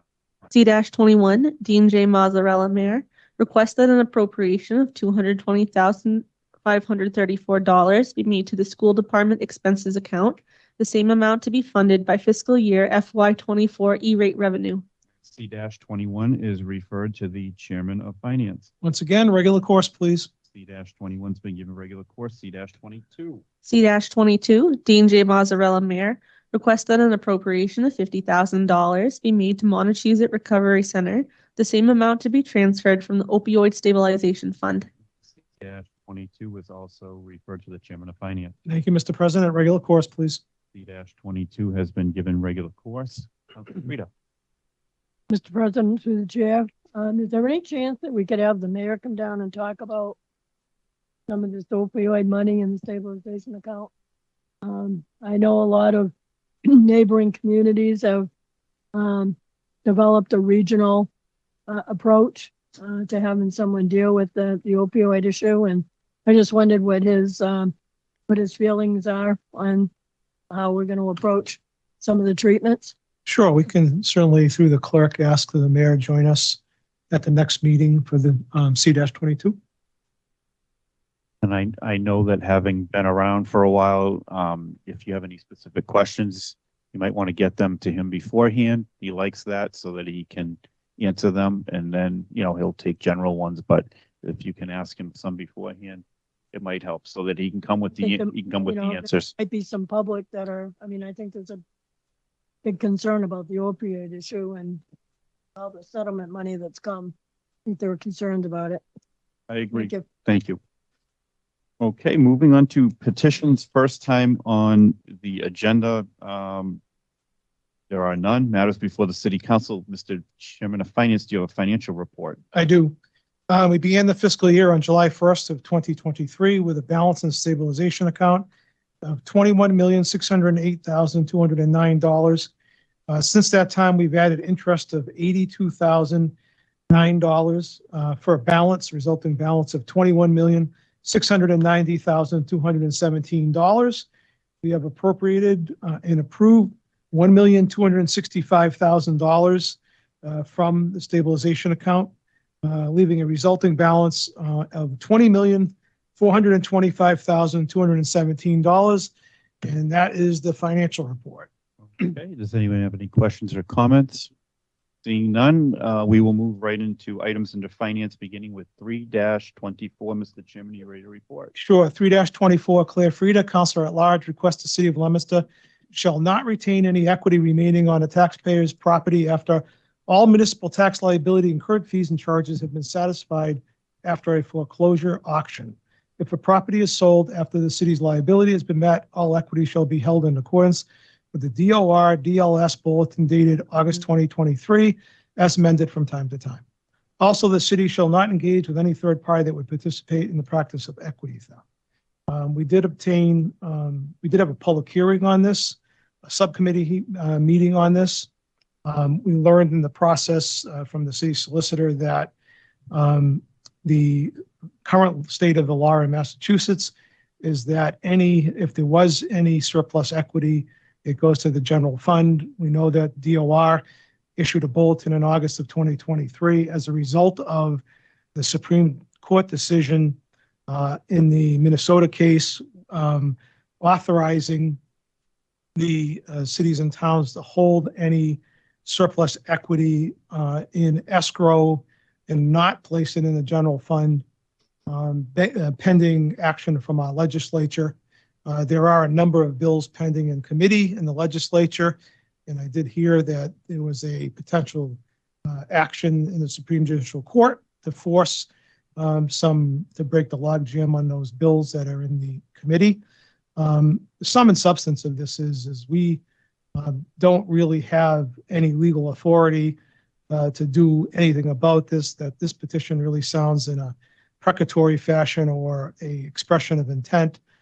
We did hear from at the subcommittee meeting, our former treasurer collector as well in attendance was the current treasurer and collector. The city of Leominster has never sold tax titles. There is no plan to do that. I am fully confident that that won't happen in the future. And although Dean Mazzarella has been there a long time and probably won't be there forever, like any of us, I fully expect that the state, as a result of the Supreme Court decision, will ultimately modify the statutes necessary to be in line with the law of the land. In that regard, I personally don't want to misguide any member of the public to think that this petition would in some ways protect them. It won't. I also fully expect that the city will comply with the DOR bulletin. We don't even foreclose tax titles that are small numbers, a few $1,000s, even $10,000. That just doesn't happen here. So I don't think there's any real imminent danger. And I don't want anybody to be confused by passing any kind of expression of intent or whatever it is that isn't binding on the treasurer collector or on the city. And for that reason, Mr. President, I'm going to recommend that 3-24 be denied, and I'd ask you to check with members of my committee. Councilor Cormier. Okay, and Councilor Angelini. As well. Okay, so you've heard the recommendation of the Finance Committee to deny 3-24. Is there any discussion? Councilor Frida. I'll just express that I'm a little disappointed in the way this was handled. I don't think the DOR bulletin was not being addressed until this petition was put in, that the money was going into the general fund. And if anybody thinks the legislature acts quickly on anything, I think we're 5 or 6 years into the Cannabis Commission, and that's still not squared away yet. That's still a major issue, and they still don't know how communities are going to be affected by host agreements. And furthermore, this council has passed many petitions of a lot less importance that we always say, let's show the counselor that we support their petition. Petitions have been put in because neighbors have asked for them. Petitions have been put in because it's a feel-good situation. This is pretty important. And for anybody to think, we had the treasurer that has been here for 30 years. He was gone. We had another treasurer as an interim.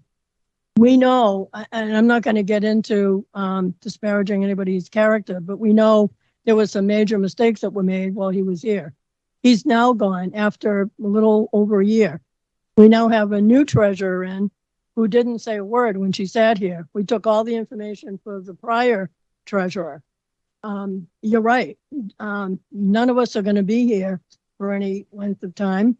The mayor has been here a long time. The treasurer was here for a long time. We have a new treasurer now. We had another new treasurer last year. We have foreclosed on someone and we have kept their money. The treasurer, and I have had that conversation before. It's not very often. And I thought that the last meeting we had, the biggest question was whether we had the authority to direct the treasurer to not engage in any third-party activity. I thought that's the question that was going to the city solicitor. I thought we were all okay with the rest of it after my amendment. So, needless to say, I'm disappointed. I'm not surprised because it is my petition, but I think it sends a bad message to the public to not let them know that we would do everything in our power to not take their property. And when you look at how close, the reason I put this in after following it for over a year in real estate and seeing it happen in other communities, a farm in Groton that was taken for minimal amounts of taxes due. A woman in Worcester whose property was taken and over $400,000 when she owed $2,500. It was getting close to home. So my point was very strong in showing the community that we as a council and the mayor and other people in this and departments in this community would not do that to them. And I'm a little disappointed, but again, I'm not surprised because it is my petition. So I will let it at that. Thank you. Is there any other discussion? Council Shalfo Zephyr. Thank you very much. I am going to support 3-24. I think it's a no-brainer. I think it's a protection that anybody facing hard times and facing foreclosure, this is a guarantee that the city will not come in and steal the equity that they have. It will pay back their taxes, that anything that's owed to the city, but any of the equity, if that sale is forced, would not revert to the city. So, you know, like we have all said, the mayor's not going to be around forever. David LaPlante, who is our former treasurer, but with all of the institutional and historic knowledge, he's not going to be here forever in charge of policy either. So I think I'm happy to support it. I think it's a smart idea. I think it is really acting in the best interest of all of our constituents, and I'm happy to support it, especially after the amendment from the last meeting. Yeah, I mean, it makes perfect sense. So thank you. Council Bonanza. Just to be clear, 3-24 offers zero protection to our taxpayers. It is not binding. It is not enforceable. It has no impact whatsoever on the city's mechanism to collect its taxes. I will also say the city does not sell tax titles and never has. The city does not foreclose tax titles on small amounts of money. The city of Leominster, and I know personally, works with taxpayers, develops plans of repayment, is more than generous to work with taxpayers who are struggling. And I am sure they will continue to do that. Because of what happened in the Supreme Court, there is no chance that any surplus money, and it's only happened in 2 rare instances in the entire 30-year tenure of Mr. LaPlante, any surplus money that might result, which is highly unlikely, would go into escrow until the situation is resolved on the state level. So I don't want to send any message to anybody out there in the public that we are voting on something that has any protective, protects anybody with respect to a foreclosure. It does not stop, and it should not stop the proper application of tax collection. Paying your taxes is a sober responsibility that we all have. And we also have to protect those people who do pay their taxes fairly from being ultimately incurring more burden because of people who don't. Now, that's not to suggest that we should be taking people's properties for a small amount of tax. Like I said, we've never done that. We won't do that. We don't do that. And in any event, 3-24 has no impact on that whatsoever. Zero. Unenforceable. As ruled by the city solicitor, period. End of discussion. Freedom. Funny that we should pick up and mention people who pay their taxes, and we shouldn't not talk about people who everybody has to pay their taxes. There's nothing in here that talks about not collecting taxes from people that owe taxes. It's very clear that it says any equity remaining after a taxpayer's property and what they pay in their taxes. Why would we bring up that people should pay their taxes? This does not insinuate that we should be talking about people who who don't pay their taxes. What a comparison. Has nothing to do with one or the other. I mean, we can get ridiculous on comparisons, but you know, banks can foreclose on property and keep their equity. When a bank forecloses, that equity goes back to the people. And I don't think it's that the city solicitor also said, if it's not enforceable, he understands the point of the petition and didn't say we couldn't pass it.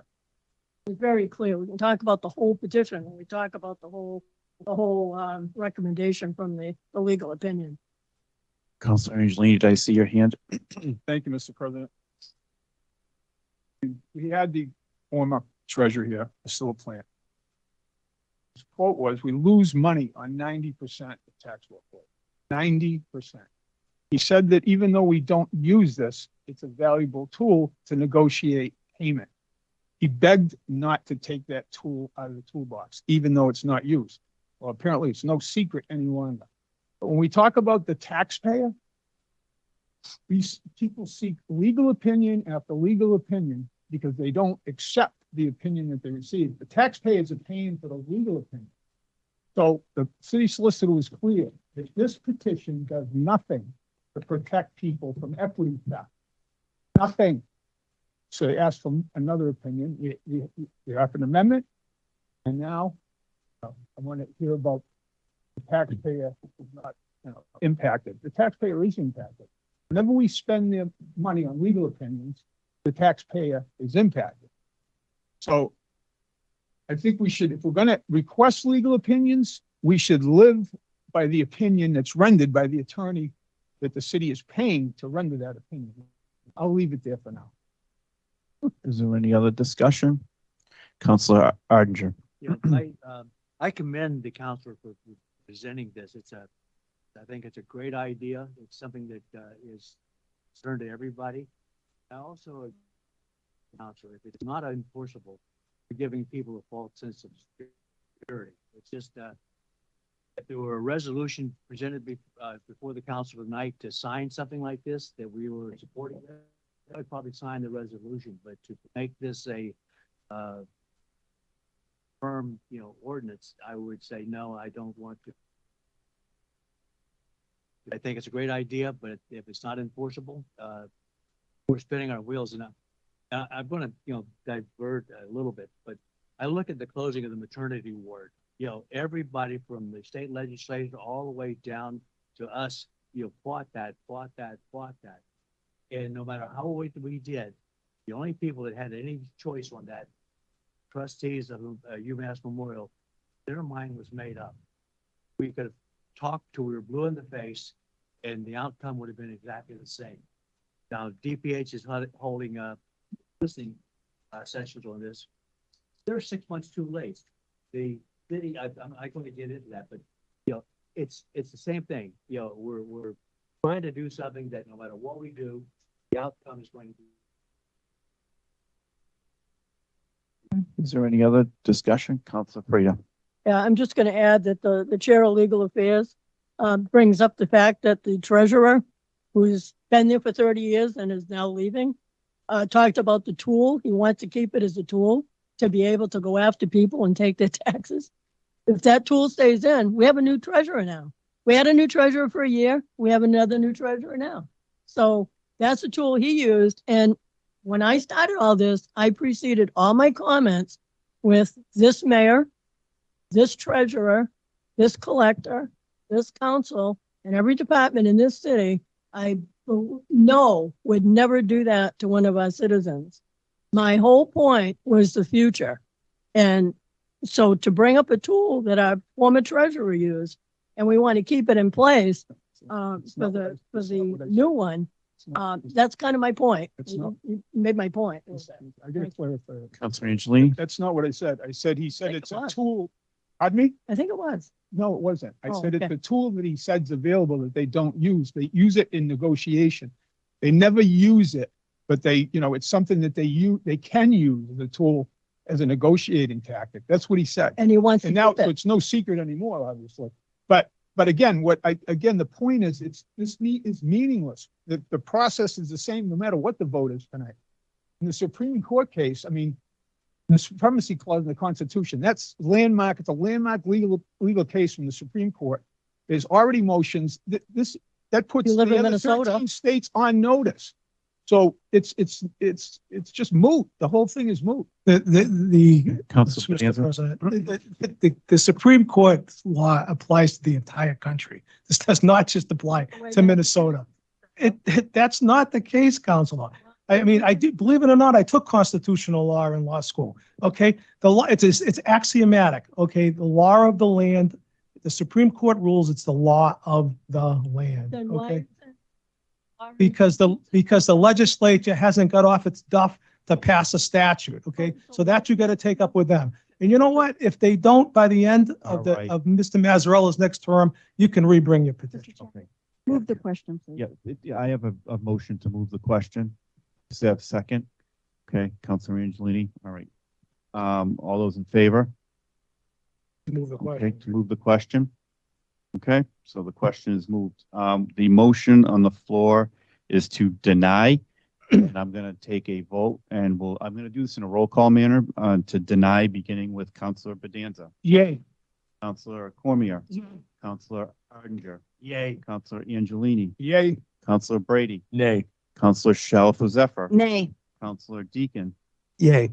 and Councilor Frida. Nay. And I will be recorded as yay by a vote of 6-3. The petition is denied. Moving on to C-15, Mr. Chairman, you ready to report? I am C-15, Dean J. Mazzarella, Mayor, requesting an appropriation of $15,000 to be made to the Johnny Appleseed 250th account, the same amount to be transferred from the stabilization fund. Next year, in 2023, is the 250th anniversary of the birth of Johnny Appleseed. There are plans already that the city is engaged in to celebrate the event, much like it was celebrated on the bicentennial in 1974. In fact, back in 1974, the city actually won an award as the first bicentennial event for the nation as a result of its celebration of its native son, Johnny Chapman, also better known as Johnny Appleseed. This is some seed money to get the celebration activities going. And it would be my position, Mr. President, to grant C-15. I'd ask you to check with members of my committee. Okay, Councilor Cormier, I agree. Councilor Angelini, I'm in agreement as well. you've heard the. Oh, okay, all right. You've heard the unanimous recommendation of the Finance Committee to grant C-15. Is there any discussion? Councilor Shalfo Zephyr? Sure, through the chair to the finance chair. Do we know what this is being spent on? Do we have any kind of like? Well, so far there will be a printed calendar that will be distributed free to our citizens that will have all of the events running between September 15th and October 15th of next year. I know, for example, the library is planning a ball. The city will issue a commemorative coin like has been done in the past. So the cost for the calendar, the cost for the coin, any other miscellaneous events that come up in the meantime, I know we'll be doing a special Johnny Appleseed Fair. And we do anticipate donations from businesses to go into this account. You know, it may be that very little of that money is spent ultimately, but at least we'll get the wheels in motion. So this is a new special account. Yes. It is. Yeah. So if we receive donations, which we will, I'm sure they will go into that account as well. Well, at some point, it would be nice to have a budget Yes. for all of these items. Quick question. Sure. This is totally separate from the Johnny Appleseed Festival? Festival? Yes. Yes, it is. Oh, okay. Because I think we're very easy to not know that. Yeah, that's a good question. And it's a separate fund.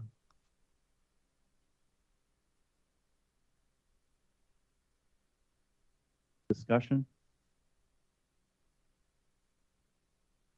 All those in favor of granting C-15 signify in the usual manner. Those opposed by a vote of 9-0, C-15 has been granted. Does the chairman have an order? Order that sum of $15,000 be appropriated to the Johnny Appleseed 250 account, 250th account, the same to be transferred from the stabilization fund. Move for the adoption of the order. You've heard the request for the adoption of the order. All those in favor of adopting the order, please signify by saying yay. Yay. Those opposed by a vote of 9-0, the order for C-15 has been adopted. Moving on to C-16. C-16, Dean J. Mazzarella, Mayor, requested an appropriation of $17,150 be made to the Information Technology Expense Account, the same to be transferred from the Capital Stabilization Account. This was accompanied with a letter from the mayor dated October 3rd. Dear members of the council, I respectfully request that an appropriation of $17,150 be made to the Information Technology Expense Account, same amount to be transferred from the Capital Stabilization. This is regarding upgrading the Wi-Fi system at 210 Lancaster Street. Many of you attended an open house a few months ago at 210 Lancaster Street and saw the amazing job that our public safety officials did with a state-of-the-art facility down there to handle fire emergency calls, police and fire emergency calls. They need to upgrade the Wi-Fi system, and that's what this money is being used for. I support this, and I'd ask you to check with members of my committee, Mr. President. Councilor Cormier? I agree. Councilor Angelini? I'm in agreement as well. Okay, so you've heard the unanimous recommendation of the Finance Committee to grant C-16. Is there any discussion? Seeing none, all those in favor of granting C-16 signify in the usual manner. Those opposed by a vote of 9-0, C-16 has been granted. Does the chairman have an order? Order that the sum of $17,150 be appropriated to the Information Technology Expense Account, same to be transferred from the Capital Stabilization Account. Move for the adoption of the order. Heard the request for the adoption of the order. All those in favor of adopting the order signify by saying yay. Yay. Those opposed by a vote of 9-0, the order has been adopted. Moving on to C-17. C-17, Dean J. Mazzarella, Mayor, requested an appropriation of $2,500 be made to the Cemetery Capital Account, the same amount to be transferred from the Cemetery Perpetual Care Account. This involves a grave at Pine Grove Cemetery. In the back section, the very back of the cemetery, sort of in the middle, is the grave of Peter Joslin, who has many descendants living in Leominster. Peter Joslin lived to a ripe old age. His slate stone sits by itself, sort of in the back of the cemetery. He had a rather historic life. Survived 3 wives. His first wife in 1692 was killed in a Native American attack in Lancaster. Unfortunately, through the ravage of time, more than likely, the slate on that stone just fell off. So no longer is it identifiable.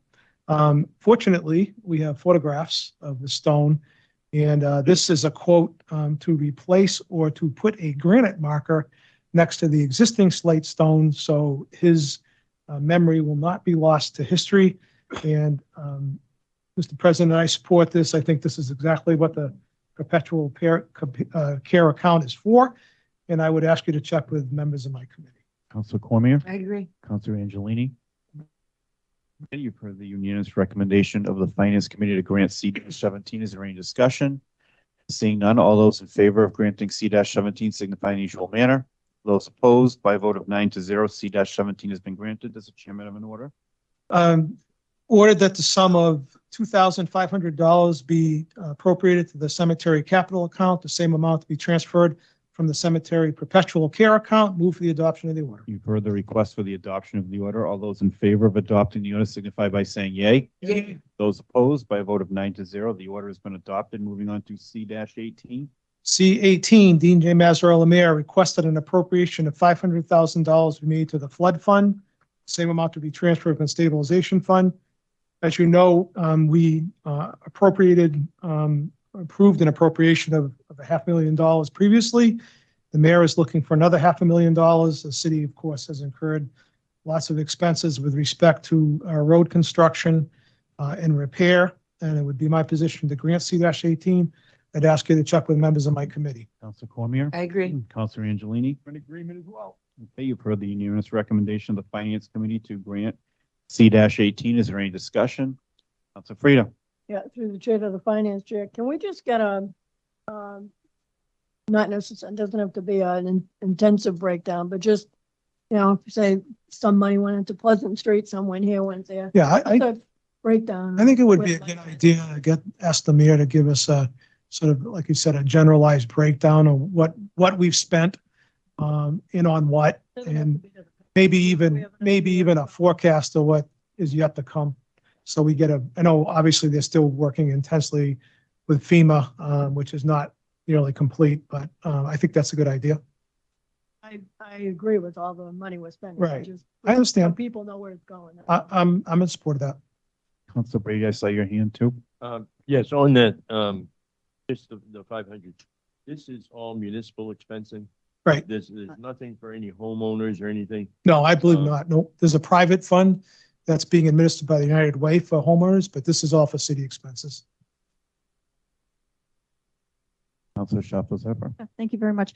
Right. So we've got two pots of money and it's very confusing because on the one hand, we do have the city taking care of its own infrastructure and whatever needs to be fixed, like our council chambers at City Hall.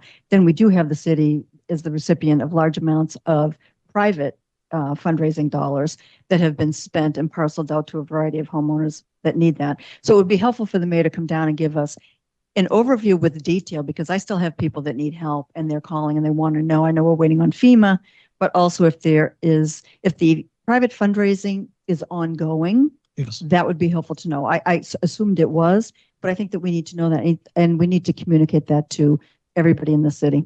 I will reach out to the mayor. I know he told me the plan, and I think it's still the plan, was to use the private fundraising dollars to replace heating systems and hot water tanks, and because of the impending cold weather.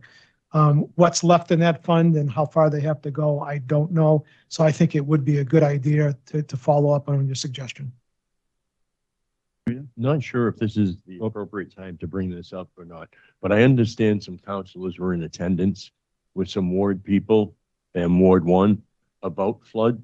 Could anyone share some information with the Ward 1? Yeah, I don't think it's on our agenda, but I would, after the meeting, Councilor Brady, be happy to share all the details of that with you because I was in attendance. Okay, I was just trying Yeah. to see if that dovetailed into what we were. Not really, but I'm happy to share with you what I know about that. Yeah, through the chair. Follow up on the counselor at large next to me. One of the questions that, and it seemed to be cropping up and with the water tanks and furnaces, there seems to be a misconception that that money is only allocated to low income people. And I'm not sure that's the case. I don't believe it's the case, but again, your point and Councilor Shalfo-Zephyr's point about having the mayor come down and expound on some of this stuff, I think is a good one. Yes. Councilor Shalfo-Zephyr. Right. Because to add to the confusion, not confusion because it's more money, the community development block grant, CDBG money is also available. And that's not an outright grant because you have to pay it if you ever transfer or sell your house. So that's another program that is subject to income restrictions. So again, if we can lay out for the public all of the available, opportunities for some kind of support, that would be really helpful. Okay. Point well taken. Okay. Is there any other discussion on C-18? Seeing none, all those in favor of granting C-18 signify in the usual manner. Those opposed, by a vote of 9-0, C-18 has been granted. Does the chairman have an order? Order that sum of $500,000 be appropriated to the flood fund, same amount be transferred from the stabilization account. Move for the adoption of the order. You've heard the request for the adoption of the order. All those in favor of adopting the order signify by saying yay. Yay. Those opposed, by a vote of 9-0, the order for C-18 has been adopted. Moving on to items into public service. I am going to throw the chair to the vice president because I do need to abstain from the next two, which is 5-24 and 6-24. And Madam Vice President, while you have the chair, if you can skip to 14-24, because I cannot participate in that one either. It does involve my employer. If you can handle those three, and then I will be back and we will take care of the rest. Thank you. Thank you, Mr. President. I'm going to send this to the Chairwoman of Public Service, Councilor Shalfo-Zephyr. Thank you very much. This is 5-24. And I'm going to ask the city clerk, is it okay if I summarize? These have been read into the public record earlier this evening. Yes. All of these. Okay, good. So this is Massachusetts Electric Company doing business as National Grid and Verizon New England, and they want to put in a pole at the intersection of Mechanic and Johnny Appleseed Lane. They had proposed to install a mid-span pole approximately 40 feet west of pole number 89-50 for new service from DOT traffic cameras on I-90. So we've had multiple public hearings on this. We had a subcommittee meeting earlier this evening, and we did get our recommendation back from the DPW. And the DPW said that the Leominster Department of Public Works has reviewed the petition to install a pole on Mechanic Street and offers the following comments. The DPW approves the petition as submitted with one condition. The applicant should install the new mid-span pole 30 feet west of pole number 89-50. So I would first like to entertain an amendment to the petition to change 40 feet to 30 feet. So moved. In a second. Okay, So perfect. So my recommendation at this point, the National Grid representative who has attended all of our meetings and been very, very helpful, he did guarantee that National Grid, their engineers have already agreed to this. So my recommendation would be to pass 5-24, Madam Chair, and I would ask that you pull my committee. may I just ask, do we have to vote first on the amendment? Certainly. Okay. And do we have any other, so it's your recommendation that we amend? That's been, all those in favor of granting the amendment from 45 feet to 30 feet, please signify in the usual manner by a vote of 8-0. That has been amended. And now do you have a recommendation, Madam Chairwoman? I do, Madam Chair. Would you please, my recommendation would be to pass 5-24, and I would ask that you pull my committee. Counselor Frida As amended. and Counselor Brady. Agreed as amended. So you've heard the unanimous recommendation of the Public Service Committee. Is there any other discussion? Seeing none, all those in favor of granting 5-24 as amended, please signify in the usual manner by a vote of 8-0. That has been granted. Now 6-24. 6-24, Massachusetts Electric Company doing business as National Grid and Verizon New England is proposing to, or had proposed to locate a pole on Maple Avenue at the intersection of Maple Avenue and West Street, and to install a pole number 184 on Maple Avenue, excuse me. And again, this was discussed at our subcommittee meeting early this evening. We also had a public hearing on this. And earlier in the evening, the National Grid representative told us that National Grid was going to withdraw this petition. So my recommendation, Madam Chair, would be to give this leave to withdraw, and I would ask that you pull my committee. Will this be with prejudice or without prejudice? Without.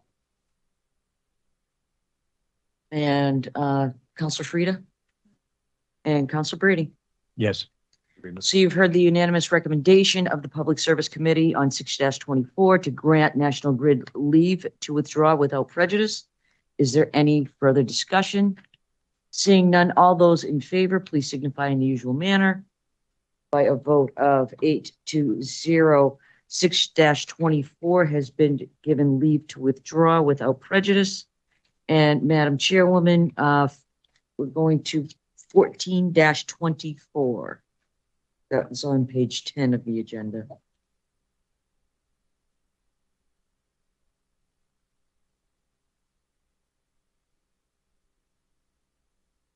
So 14-24, Massachusetts Electric Company doing business as National Grid and Verizon New England requests permission to locate poles, wires, and fixtures. This is on Adams Street.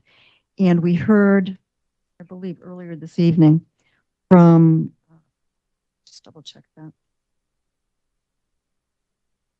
We heard from one of the abutters who is directly impacted by this. So we've had a public hearing on this. We've had subcommittee meetings. We've discussed this. And it would be my recommendation after listening to the person most impacted, as well as our conversations with the National Grid, that we pass petition 14-24, and I would ask that you poll my committee. Council Frida? And Council Brady? Yes, agreed. Okay, so you've heard the unanimous recommendation of the Public Service Committee to grant 14-24. Is there any further discussion? Seeing none, all those in favor, please signify in the usual manner. By a vote of 8-0, 14-24 has been granted, and I relinquish my duties back to the City Council President. We are now on 9-24, and as I understand it, Councilor Shalfo Zephyr, you have a conflict. You are in a butter, so I will hand this to Councilor Frida.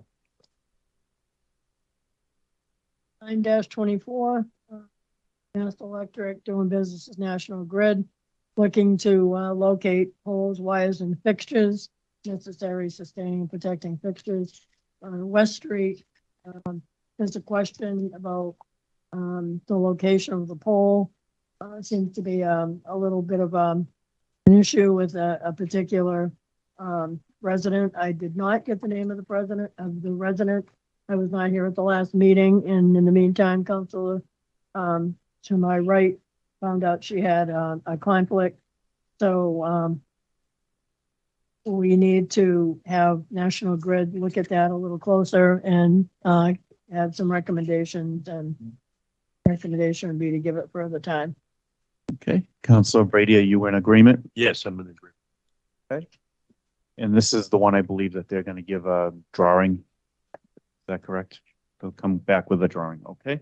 So all those in favor, sorry, is there any, you've heard the recommendation to give further time to 9-24.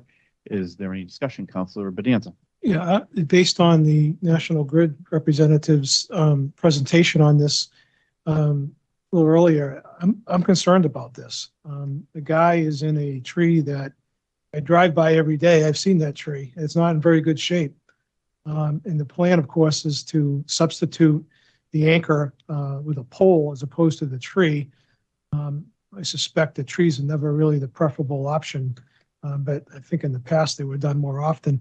I just would sort of ask through the chair to the ward councilor, the ward councilor's position on this one, because Mr. Hawk would be his constituent. So, Angeline, do you want to weigh in? Thank you, Mr. President. I recall Mr. Hawk was left here quite satisfied, and the fact that the pole is going basically where the guy wire is now in the tree that's decaying, I don't see that as a major change to the plan, unless I'm missing something. I really don't see the necessity either to procrastinate and drag this one out again. Be ready to take action on this. Okay. Is there any other discussion, Councilor Cormier? Thank you. I'm going to echo the sentiments and I've been by this area as well. So when we had the gentleman from National Grid here, we asked him at the last meeting, and he did provide a picture. And I think we've all been by to see it. It's a dead tree. They're going to take out the dead tree. They're going to replace it with a pole. So there's a proper support wire, guy wire, to support this.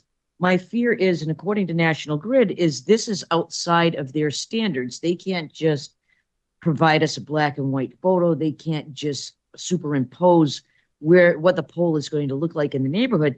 He's telling us that the company itself is going to have to hire a professional civil engineering company to come in, look at it, mark up the drawings, and mark up the pictures. We're in October now. I don't know how long something like that is going to take, but if it takes as much time as everything else in the city takes and everything else in the government takes, we could be talking smack dab in the middle of winter before we get any of this back. And we're talking about replacing a dead tree with a new pole. I have problems with continuing it. My fear is that all of a sudden the engineering doesn't get done in time. This doesn't get done in time. We have an issue over there, and it's in the middle of the winter, and we have hundreds, maybe thousands of people with their power out because we decided that we wanted a better picture to see. I don't know if we're looking to see aesthetically what the pole is going to look like, but there's already a tree there.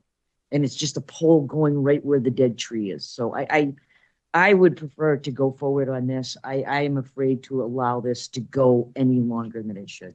Thank you, Mr. President. Councilor Arndinger. You know, I agree with the councilors on the right and left of me. That tree, if it falls in the middle of a snowstorm, it's going to take out power for a large area, and it's going in the same place, almost identically to where the tree is right now. So why do we need a picture? If it was going to be 30 feet away or 20 feet away, it'd be a different story. But if it's going in the identical place, we don't need a picture for that. And I would like to see this passed tonight. Is there any other discussion? Councilor Frida. Yeah, through the chair, it's just unfortunate if the ward councilor, I saw the gentleman sitting here and didn't know who it was. And the ward councilor was over talking with him. Why wouldn't he have been encouraged to speak to us and tell us what the issue was tonight instead of having talked to you and walk out the door? I said I had no idea who the gentleman was. This came to me quickly tonight because the councilor was in a conflict. It would have made things a lot easier if that gentleman had spoken tonight, because that's my understanding was he had the issue. So now we're being told through you that he's okay, but he sat here for an hour. Okay, Councilor Angelini. The gentleman reference who's here tonight, that's the Maple Avenue pole was here for. Okay, so who's the Mr. Hawks that left here? I thought you just said he left here quite satisfied. It was at the last meeting, I believe. Okay, all right, I apologize. Okay. All right. Okay, so is there any other discussion?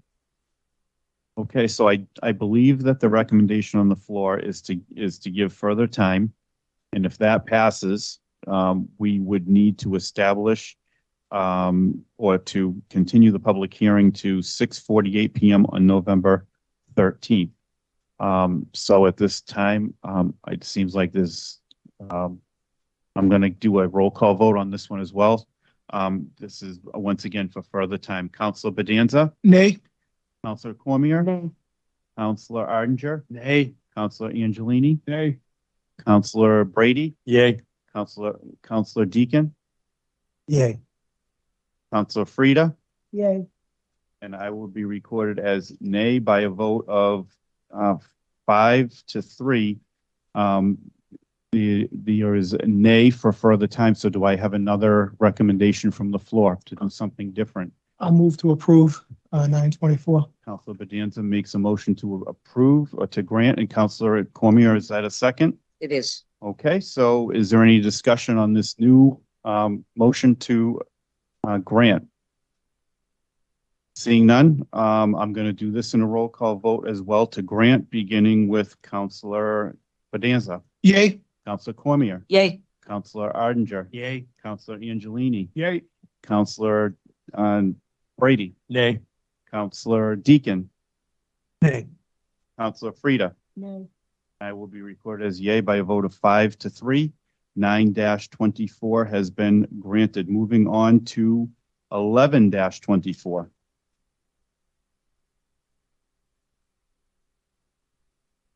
Uh, 11-24, Massachusetts Electric Company doing business as National Grid of North Andover. Massachusetts desires to construct a line of underground electronic conduits, including the necessary sustaining and protecting fixtures under and across a public way or ways hereinafter named.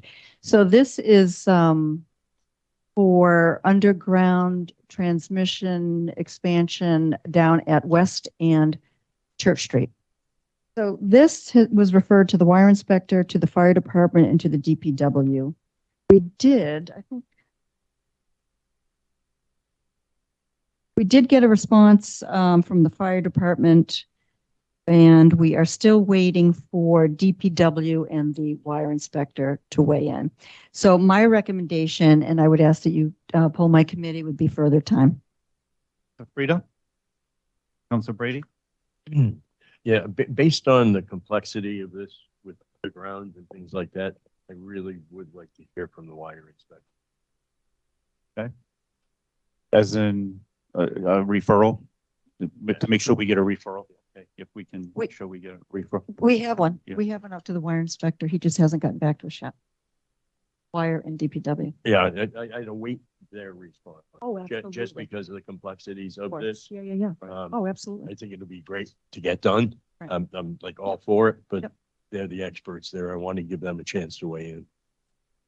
Okay, so you've heard the Yeah, and we also need to schedule the public hearing. 6:49 PM on November 13th. Okay, so the recommendation is, any other discussion on 11-24? Okay, so the recommendation is to give further time and, have the public hearing continue to 6:49 PM on November 13th, 2023. There's no other discussion. All those in favor signify in the usual manner. Those opposed by a vote of 9-0, 11-24 has been given further time and the public hearing continued 6:49 PM, November 13th. Moving on to 12-24. -24, Massachusetts Electric Company doing business as National Grid request permission to locate poles, wires, and fixtures, including the necessary sustaining and protecting fixtures along and across the following public way: West Street, to install one solely owned pole on West Street at a point approximately 145 feet east of the center line at the intersection of School Street. Again, we had a public hearing earlier tonight, a subcommittee meeting. We still don't have the DPW or the wire inspector referrals. So my recommendation would be for further time, and I would ask that you pull my committee, and we would have to schedule another public hearing. Okay, Council Frida, Council Brady. I'll agree with that. Okay, so you've heard the unanimous recommendation of the Public Service Committee to give further time to 12-24. And the public hearing will be continued till November 13th, 2023 at 6:50 PM. Is there any discussion? Seeing none, all those in favor signify in the usual manner. Those opposed by a vote of 9-0. This has been given further time and the new hearing, November 13th, 6:50 PM. Moving on to 18-24, Madam Chairwoman of Public Service, you ready to report?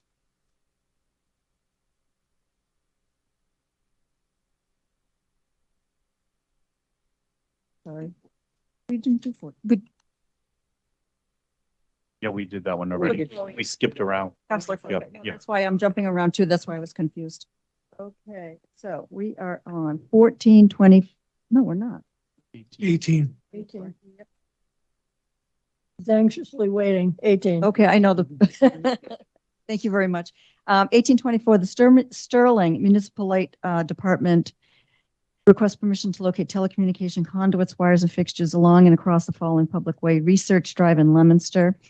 The Sterling Municipal Light Department to install fiber telecommunication cables in existing conduit and manholes along existing utility right-of-way, beginning at a point approximately 60 feet southwest of the center line of the intersection of Research Drive and Central Street, Route 12, continuing approximately 2,460 feet northeast along Research Drive. So we had a public hearing on this earlier. We had a subcommittee meeting. Mr. Stelmach from the Sterling Municipal Light Company was here and gave an overview of what is happening. There is no new construction. They're using space within underground utility conduits. So my recommendation would be to recommend approval of 18-24, and I would ask that you pull my committee. Council Frida? And Council Brady? Yes, I'm in agreement. Okay, so you've heard the unanimous recommendation of the Public Service Committee to grant 18-24. Is there any discussion? Seeing none, all those in favor of granting 18-24 signify in usual manner. Those opposed by a vote of 9-0, 18-24 has been granted. Moving on to page 12, there was one item that was given a disposition at the last meeting for leave to withdraw without prejudice, and inadvertently it's on our agenda, so we will just skip over that. That was regarding the speed limits, which Councilor Bedanza has already resolved. So we move on to 7-24, which is an item under legal affairs. Mr. Chairman, you ready to report? I am indeed, Mr. President. Thank you. 7-24. Sergeant Greg Robichaud respectfully requests that the ordinance governing the parking garage between Miriam Avenue and Colburn Court be revised. This is due to the fact that the existing ordinance references making payments to parking meters that are no longer in service. The current system used at the parking garage is one of free parking in all areas except where posted permit parking only, with the permits being issued by the Leominster City Hall. Mr. President, we had a public hearing earlier this evening. Contentious, I might add. I think we were all disappointed that we received this information so late, and we were put in this position where action is needed to prevent problems at the parking garage this winter.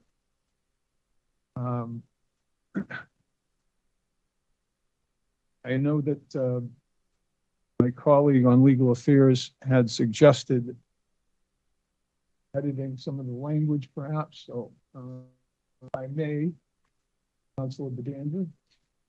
Thank you, Mr. Chairman. You know, there are many times when we get petitions for ordinances that, you know, are not in ordinance form. And obviously we send them all to KP Law, and who is the sort of final arbiter of the language, if you will. Sergeant Robichaud did a lot of work on this that I think will make the lifting for KP Law a little lighter.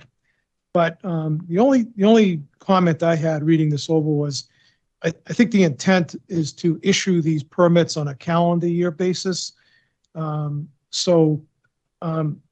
If you look at, I mean, I would propose or move that we amend his language in looking at specifically section 13-66.11A, the fourth line or the third line, starting all permits are issued, striking the words for 1 year, adding in place on a calendar year basis, then continuing on, beginning on January 1, and striking the rest of the words before the chart and adding in their place with the fee prorated pursuant to the following chart.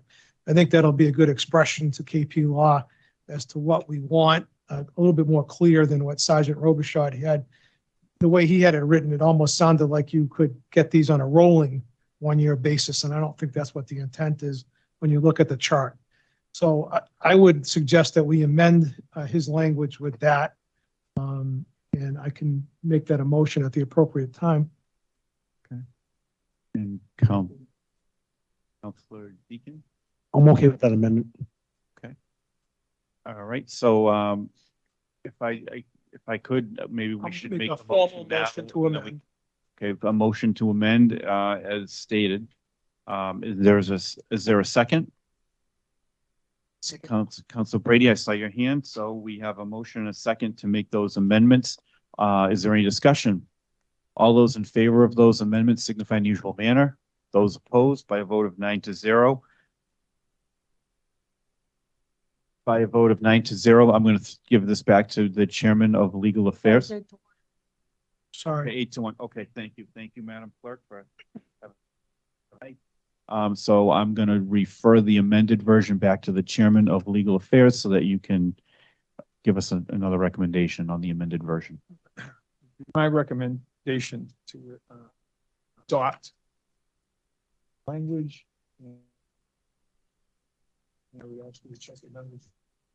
Council Bedanza? I'm in favor of the petition as amended. And Councilor Deacon? In agreement. Okay, so you've heard the recommendation of the Legal Affairs Committee to grant 7-24 as amended. Is there any discussion? All those in favor granting 7-24 as amended signify in usual manner. Those opposed by a vote of 8-1. 7-24 has been granted. Moving on to 17-24. Thank you, Mr. President. 17-24.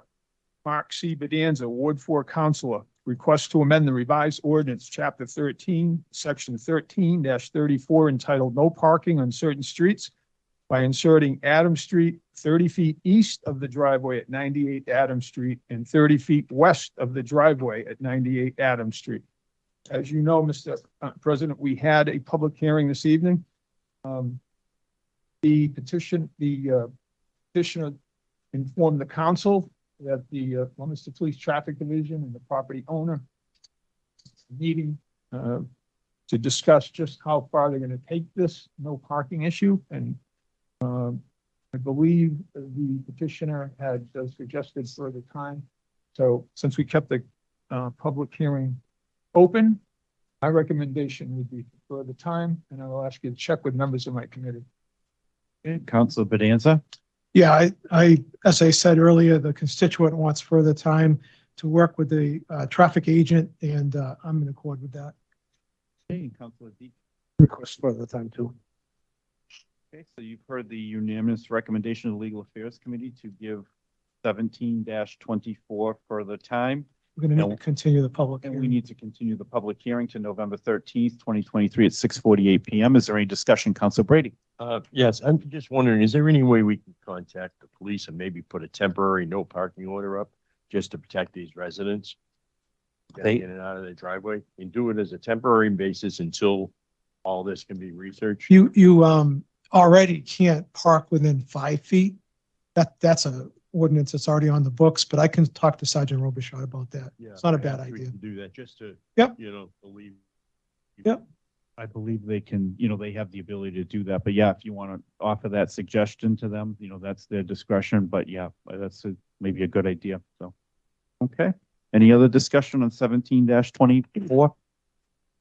Seeing none, all those in favor of giving further time to 17-24 and continuing the public hearing to November 13th, 2023 at 6:48 PM signify in usual manner. Those opposed, by a vote of 9-0, further time has been given.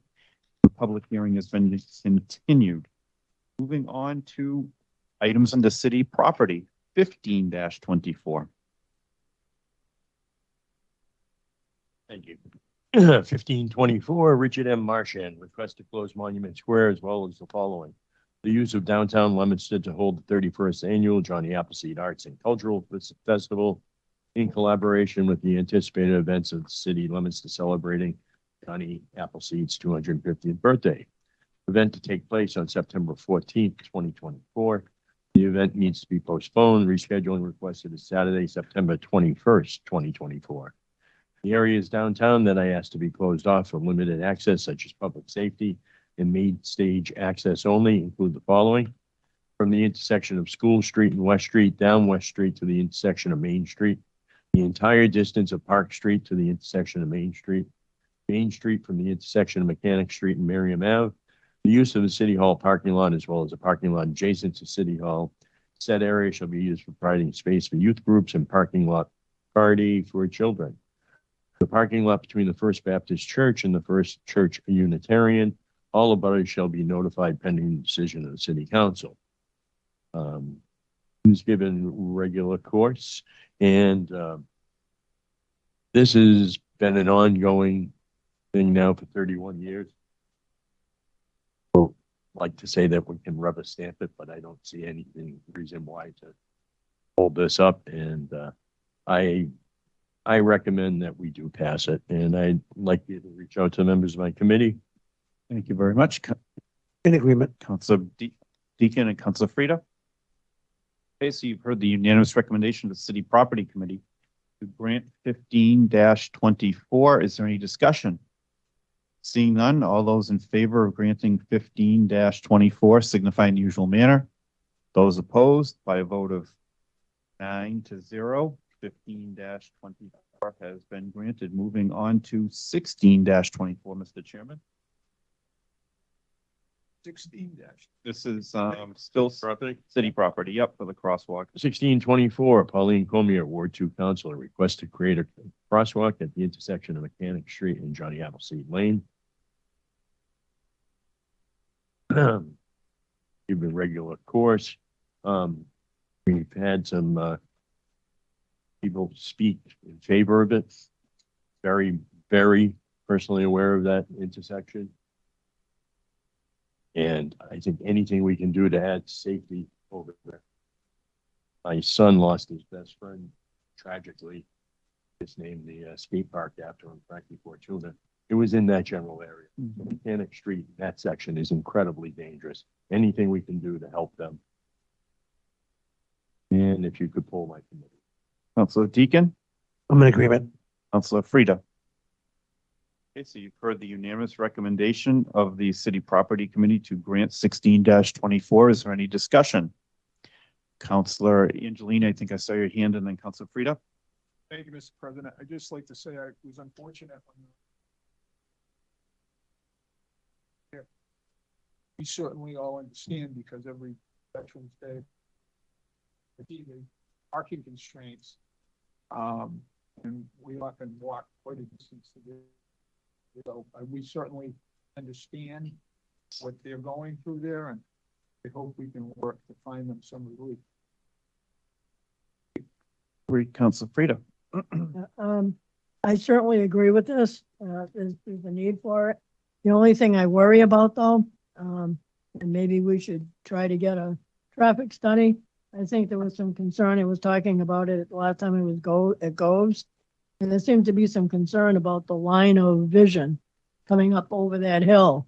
And the concern about whether anybody be able to stop, even though there's a crosswalk and they have the legal right to be crossing. Is somebody going to see them in time? Are we giving anybody a false hope? Maybe it needs some extra signage or flashing lights or needs something else rather than just a crosswalk. If I may, I when I had spoken to the Ward 2 councilor about this petition, I had suggested the same thing, maybe a crosswalk with flashing light. High visibility. Upright so that, someone can signal it and notify the traffic that there's people down there. Counselor Cormier, did I see your hand? And then I'll go to this side. Yes, you did. And actually, we have made referrals and they have gone over to take a look at it. We even discussed the possibilities with, if we didn't have the exact sight lines for Johnny Appleseed, we have Florence, which is right next door. So if the sight lines were more acceptable there, to make a formal crosswalk there. But I spend a lot of time with these people. They're at their wits' end. You heard them tonight. They're basically pulling their cars into the middle of the road to make a sidewalk, call it that, for the kids to be able to cross the road. And there's a lot more kids on Johnny Appleseed Lane that there's been a rejuvenation up there. There's a lot more kids. There's a lot more traffic. So I think any suggestions we can make to the city regarding traffic lights, more signage, anything.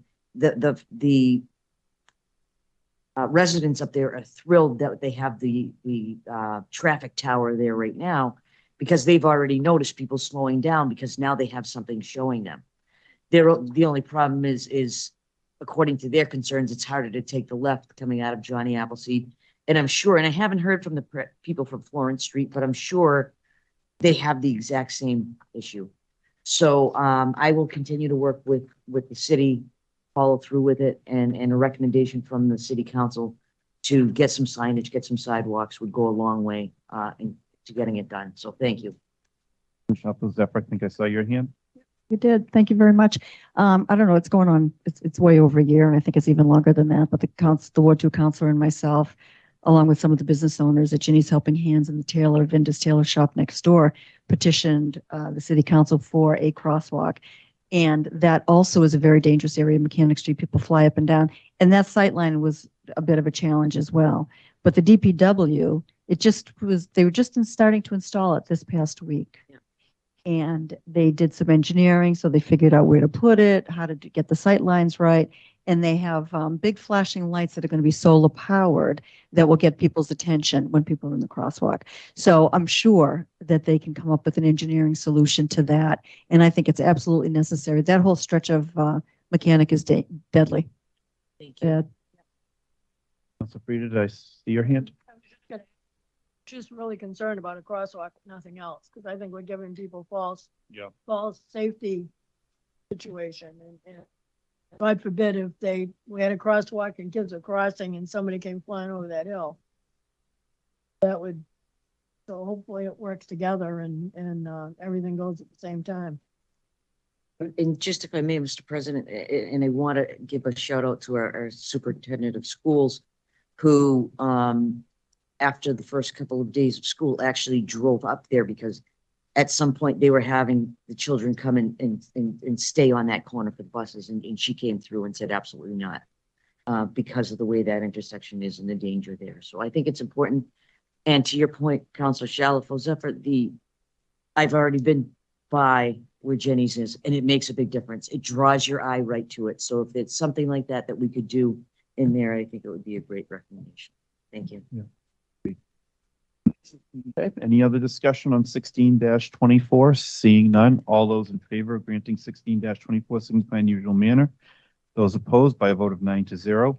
16-24 has been granted, and we wish you all the best, Councilor Cormier, to get all this infrastructure and work with everybody involved so we can have some better safety over there. Moving on to items under Ways and Means, C-19, which is an appointment. Are you ready to report? I am, Mr. President. Dean J. Mazzarella, Mayor, request the appointment of the following individual to the Conservation Commission: Nicholas Venti of Wachusett Street in Leominster, term to expire April 15th, 2026.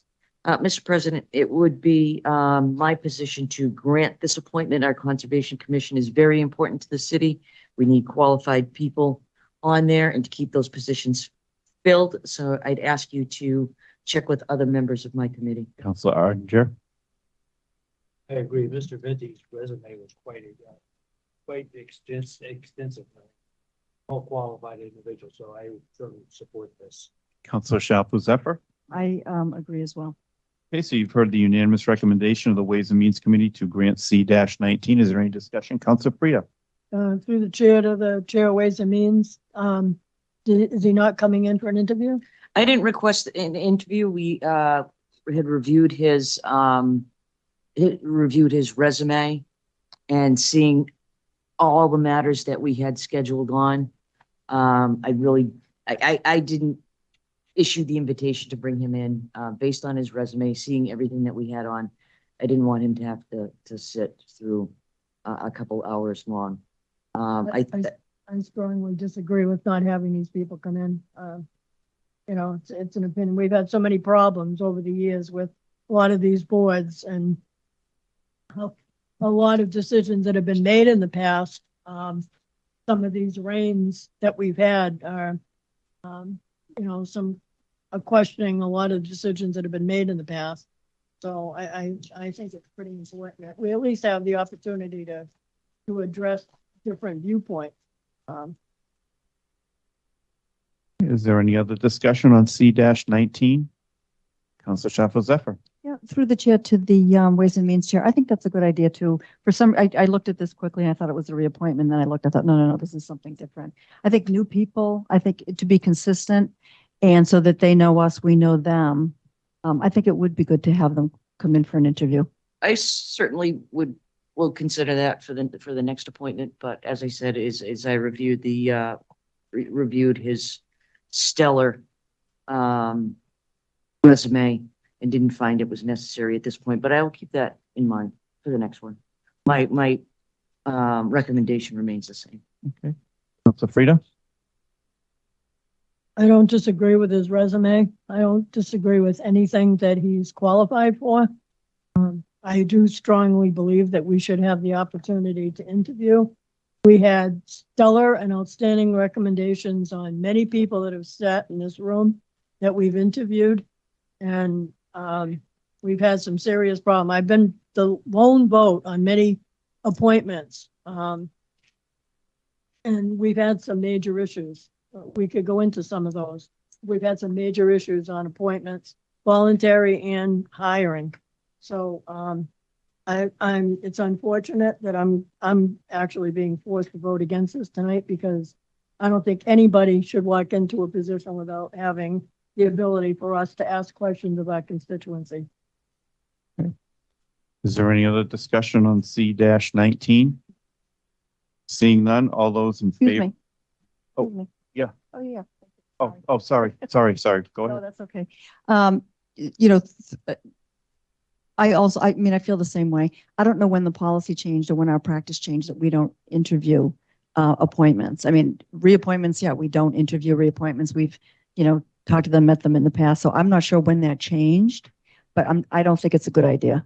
So unfortunately, I'm going to be put, my back's against a wall too. And in terms of the process, I think we should treat appointments to any commission consistently. And consistency means that we, interview people for these positions. So Mr. Venti is eminently qualified. He certainly looks like it. But I think, to be consistent, and I think to treat people, across the board, new appointments, they should come down and just be interviewed, for us who are appointing them, and also to give the public an introduction to these people that are sitting on boards and commissions that are very important boards and commissions and have a lot of sway, over how things are done in Leominster. Okay, Councilor Angelini. Thank you, Mr. President. I too, have a lot of respect for our advising consent rule. This isn't something that I would trust the judgment on this.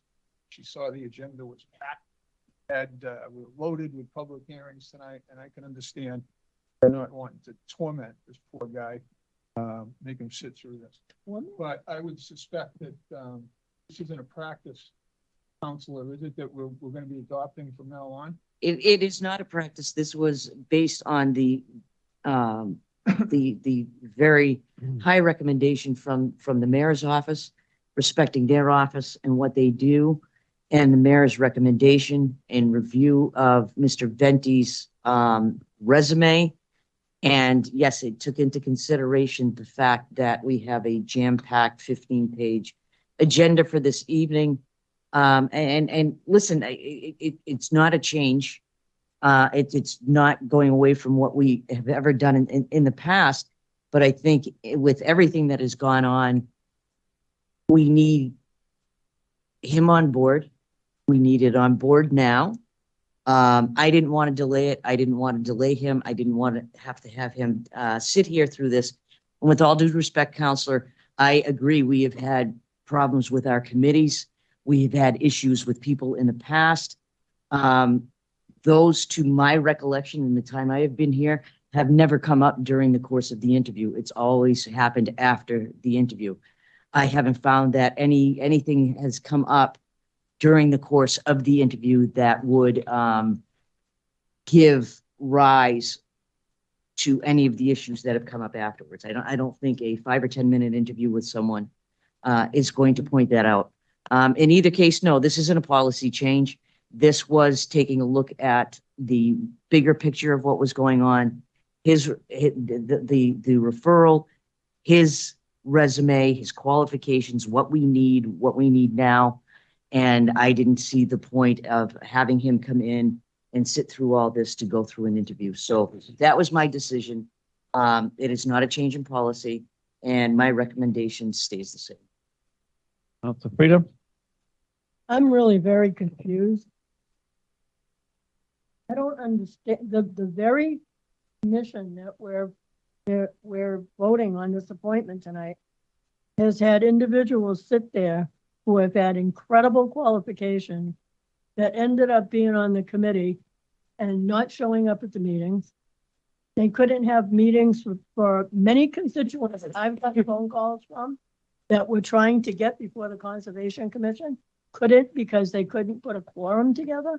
Those very people sat here in front of us and were interviewed. And one or two of them, I think I voted against because I had some questions. But for the most part, everybody gets passed for an interview. To sit here and say that we'd be torturing someone who we're tormenting, torment, I'll change my word, tormenting someone because we asked him to come in for an interview and because he'd have to sit through a long meeting. I think he's going to sit through a lot of long meetings on conservation. I'm really confused as to how we're doing business. I mean, this is a responsibility we have to interview people for a position. He's qualified. We could have put him to the front of the agenda. He wouldn't have to sit through very much tonight. We could have made arrangements if you had a concern that it was taken too long. I don't agree that he shouldn't have to sit here all night, but I mean, he certainly could have made provisions so that he could speak early enough, we could interview him early. I'm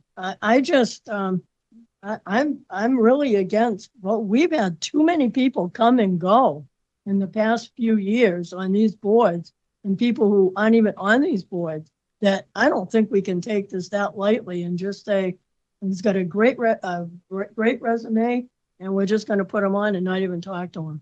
I totally disagree with that, and I'm not gonna support it because of that. And again, respectfully, Council Frida, do we really expect that somebody's going to come in for an interview? And one of the questions that we're going to ask is, are you going to show up for the meetings? And they're going to honestly say to us, no, I'm not going to show up for any of the meetings.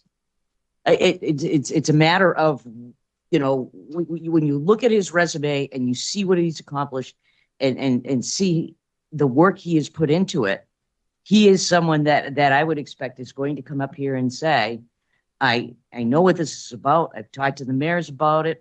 He's already sat in Conservation Commission hearings, and that he's ready to go. Now, what happens after this? And we don't know the situation. We don't know. Something could happen to him next week and he's unable to make the meetings. It was my decision to not have, but that's exactly what you said. You said it's the problems that we have that we have afterwards. Bringing him in for an interview, do you really think that there's something that he's going to say to us? Is he really going to say, no, I want to be appointed, but I'm not going to show up to any of the meetings?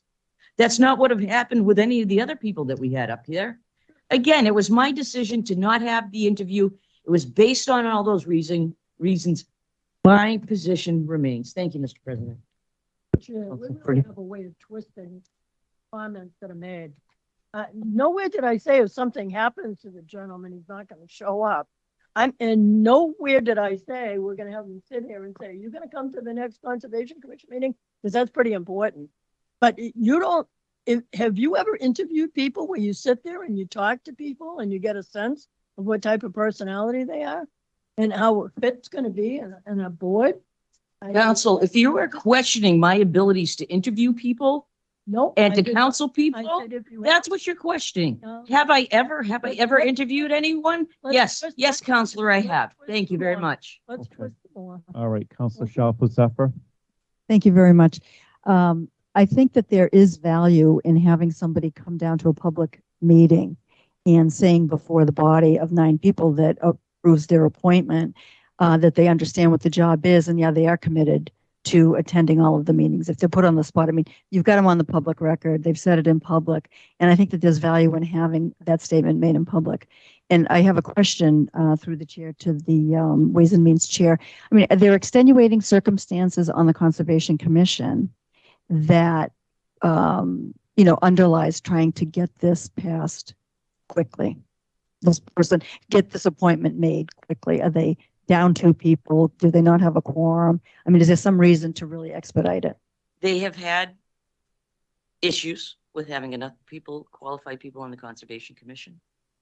In light of the flooding that we had and what's going on, I think, and I believe, and that's part of my recommendation, that this is a position that needs to be filled, and it needs to be filled with somebody who's eminently qualified to fill that position.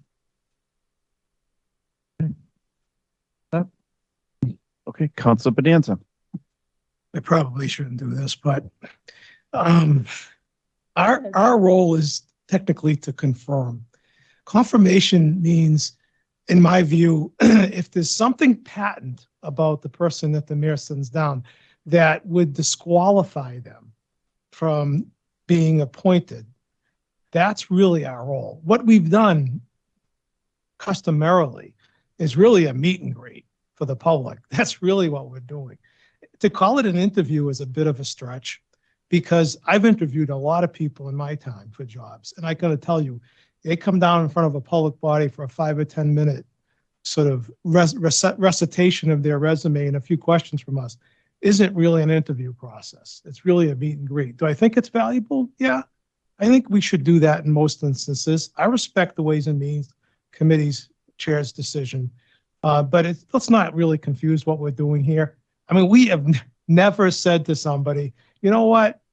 I can't remember a non-9-0 vote. Maybe they've occurred before my time.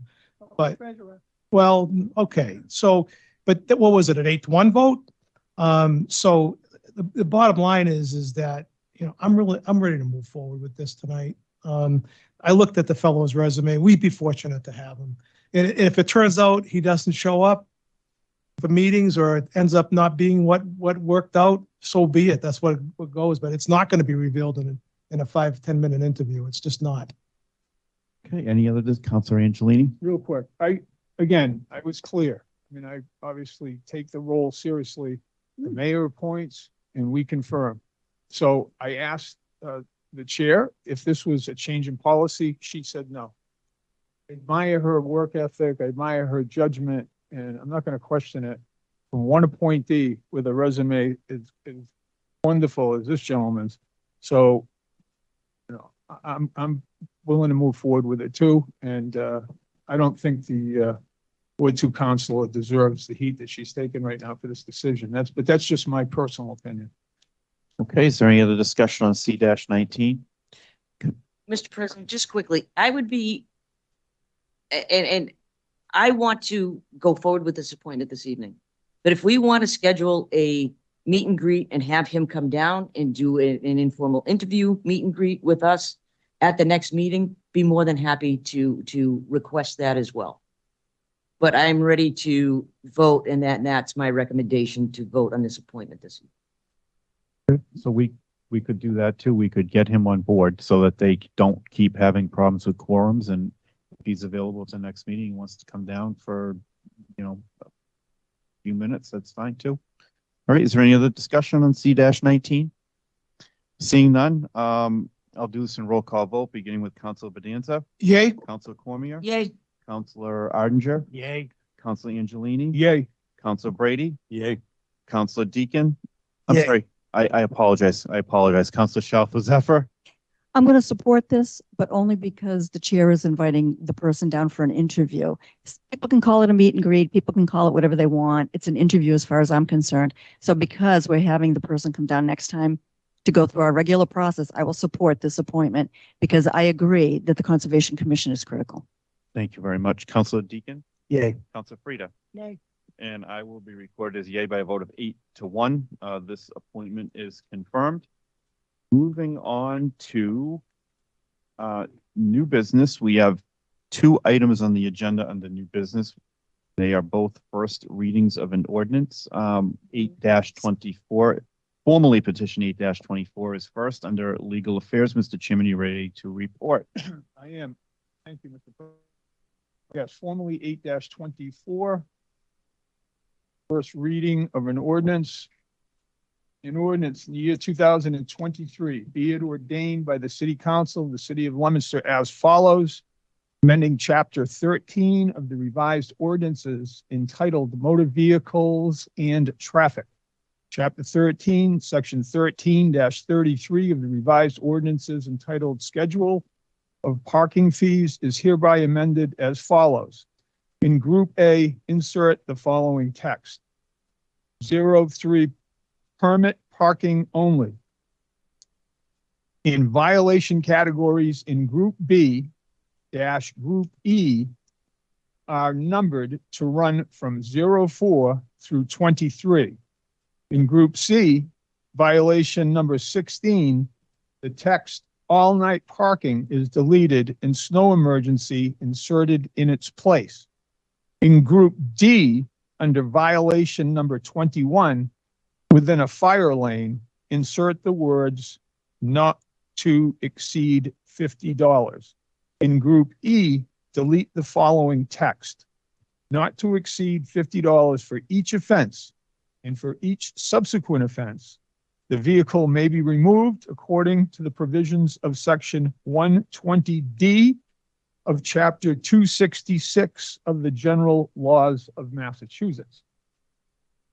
President, it would be my recommendation to adopt the first reading of this ordinance, and I would ask you to check with members of my committee.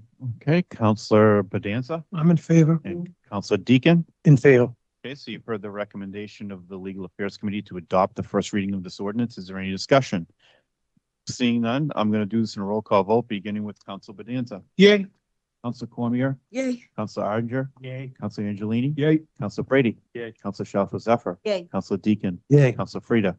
and I will be recorded as yea by a vote of 9-0. The first reading of this ordinance has been adopted. 10-24, Mr. Chairman, are you ready to report? I am indeed, Mr. President. Thank you. 10-24 is Susan Shalfo Zephyr, Councilor at Large, requests to amend Chapter 7 entitled Electricity, Section 7-5, Placement of Streetlights Over Public Ways. Paragraph A as follows. A, any person or company desiring to construct a line, wire, pole, or conduit utilized for the transmission of electricity shall, in writing, petition the City Council to install said apparatus in wire dedicated to the illumination of a public way.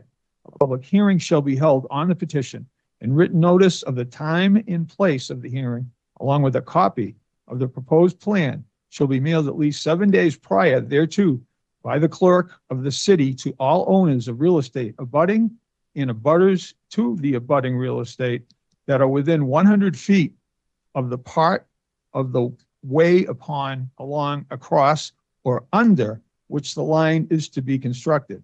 As such, ownership is determined by the last preceding assessment for taxation. After said public hearing, the City Council may, by order, grant to the petitioner a location for such line, specifying therein where the poles, piers, abutments, or conduits may be placed, and in respect to overhead lines, may also specify the kind of poles, piers, abutments which may be used, the number of wires or cables which may be attached thereto, and the height to which the wires or cables may run. Fortunately, Madam, as the Madam Clerk will attest, this ordinance in formal ordinance form has not been returned to us by KP Law.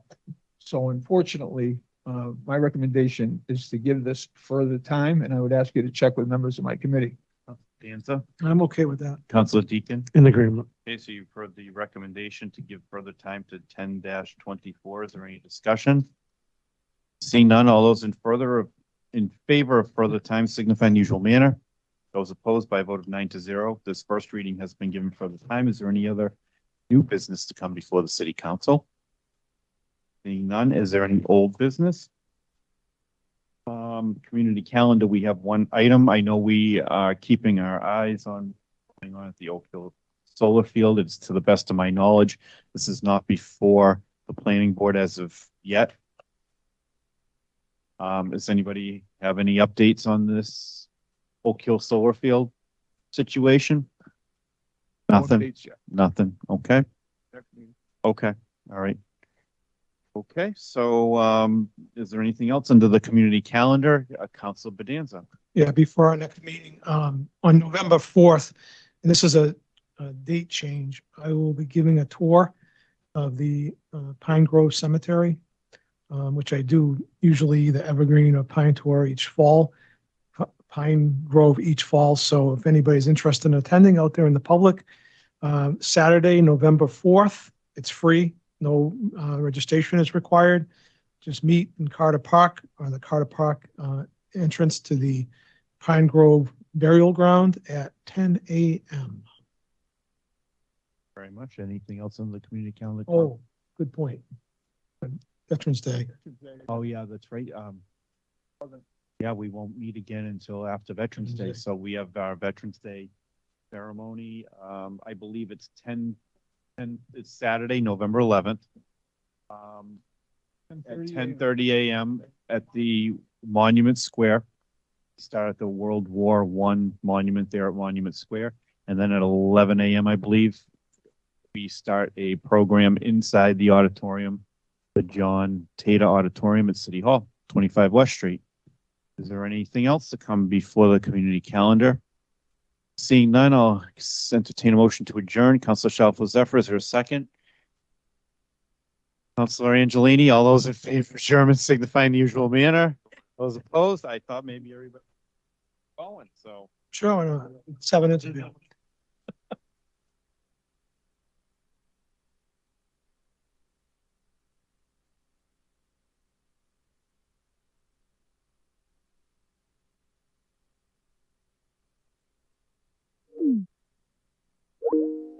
The Leominster City Council meeting is funded in part by DeCarolis Insurance Agency at www.decarolisinsuranceagency.com.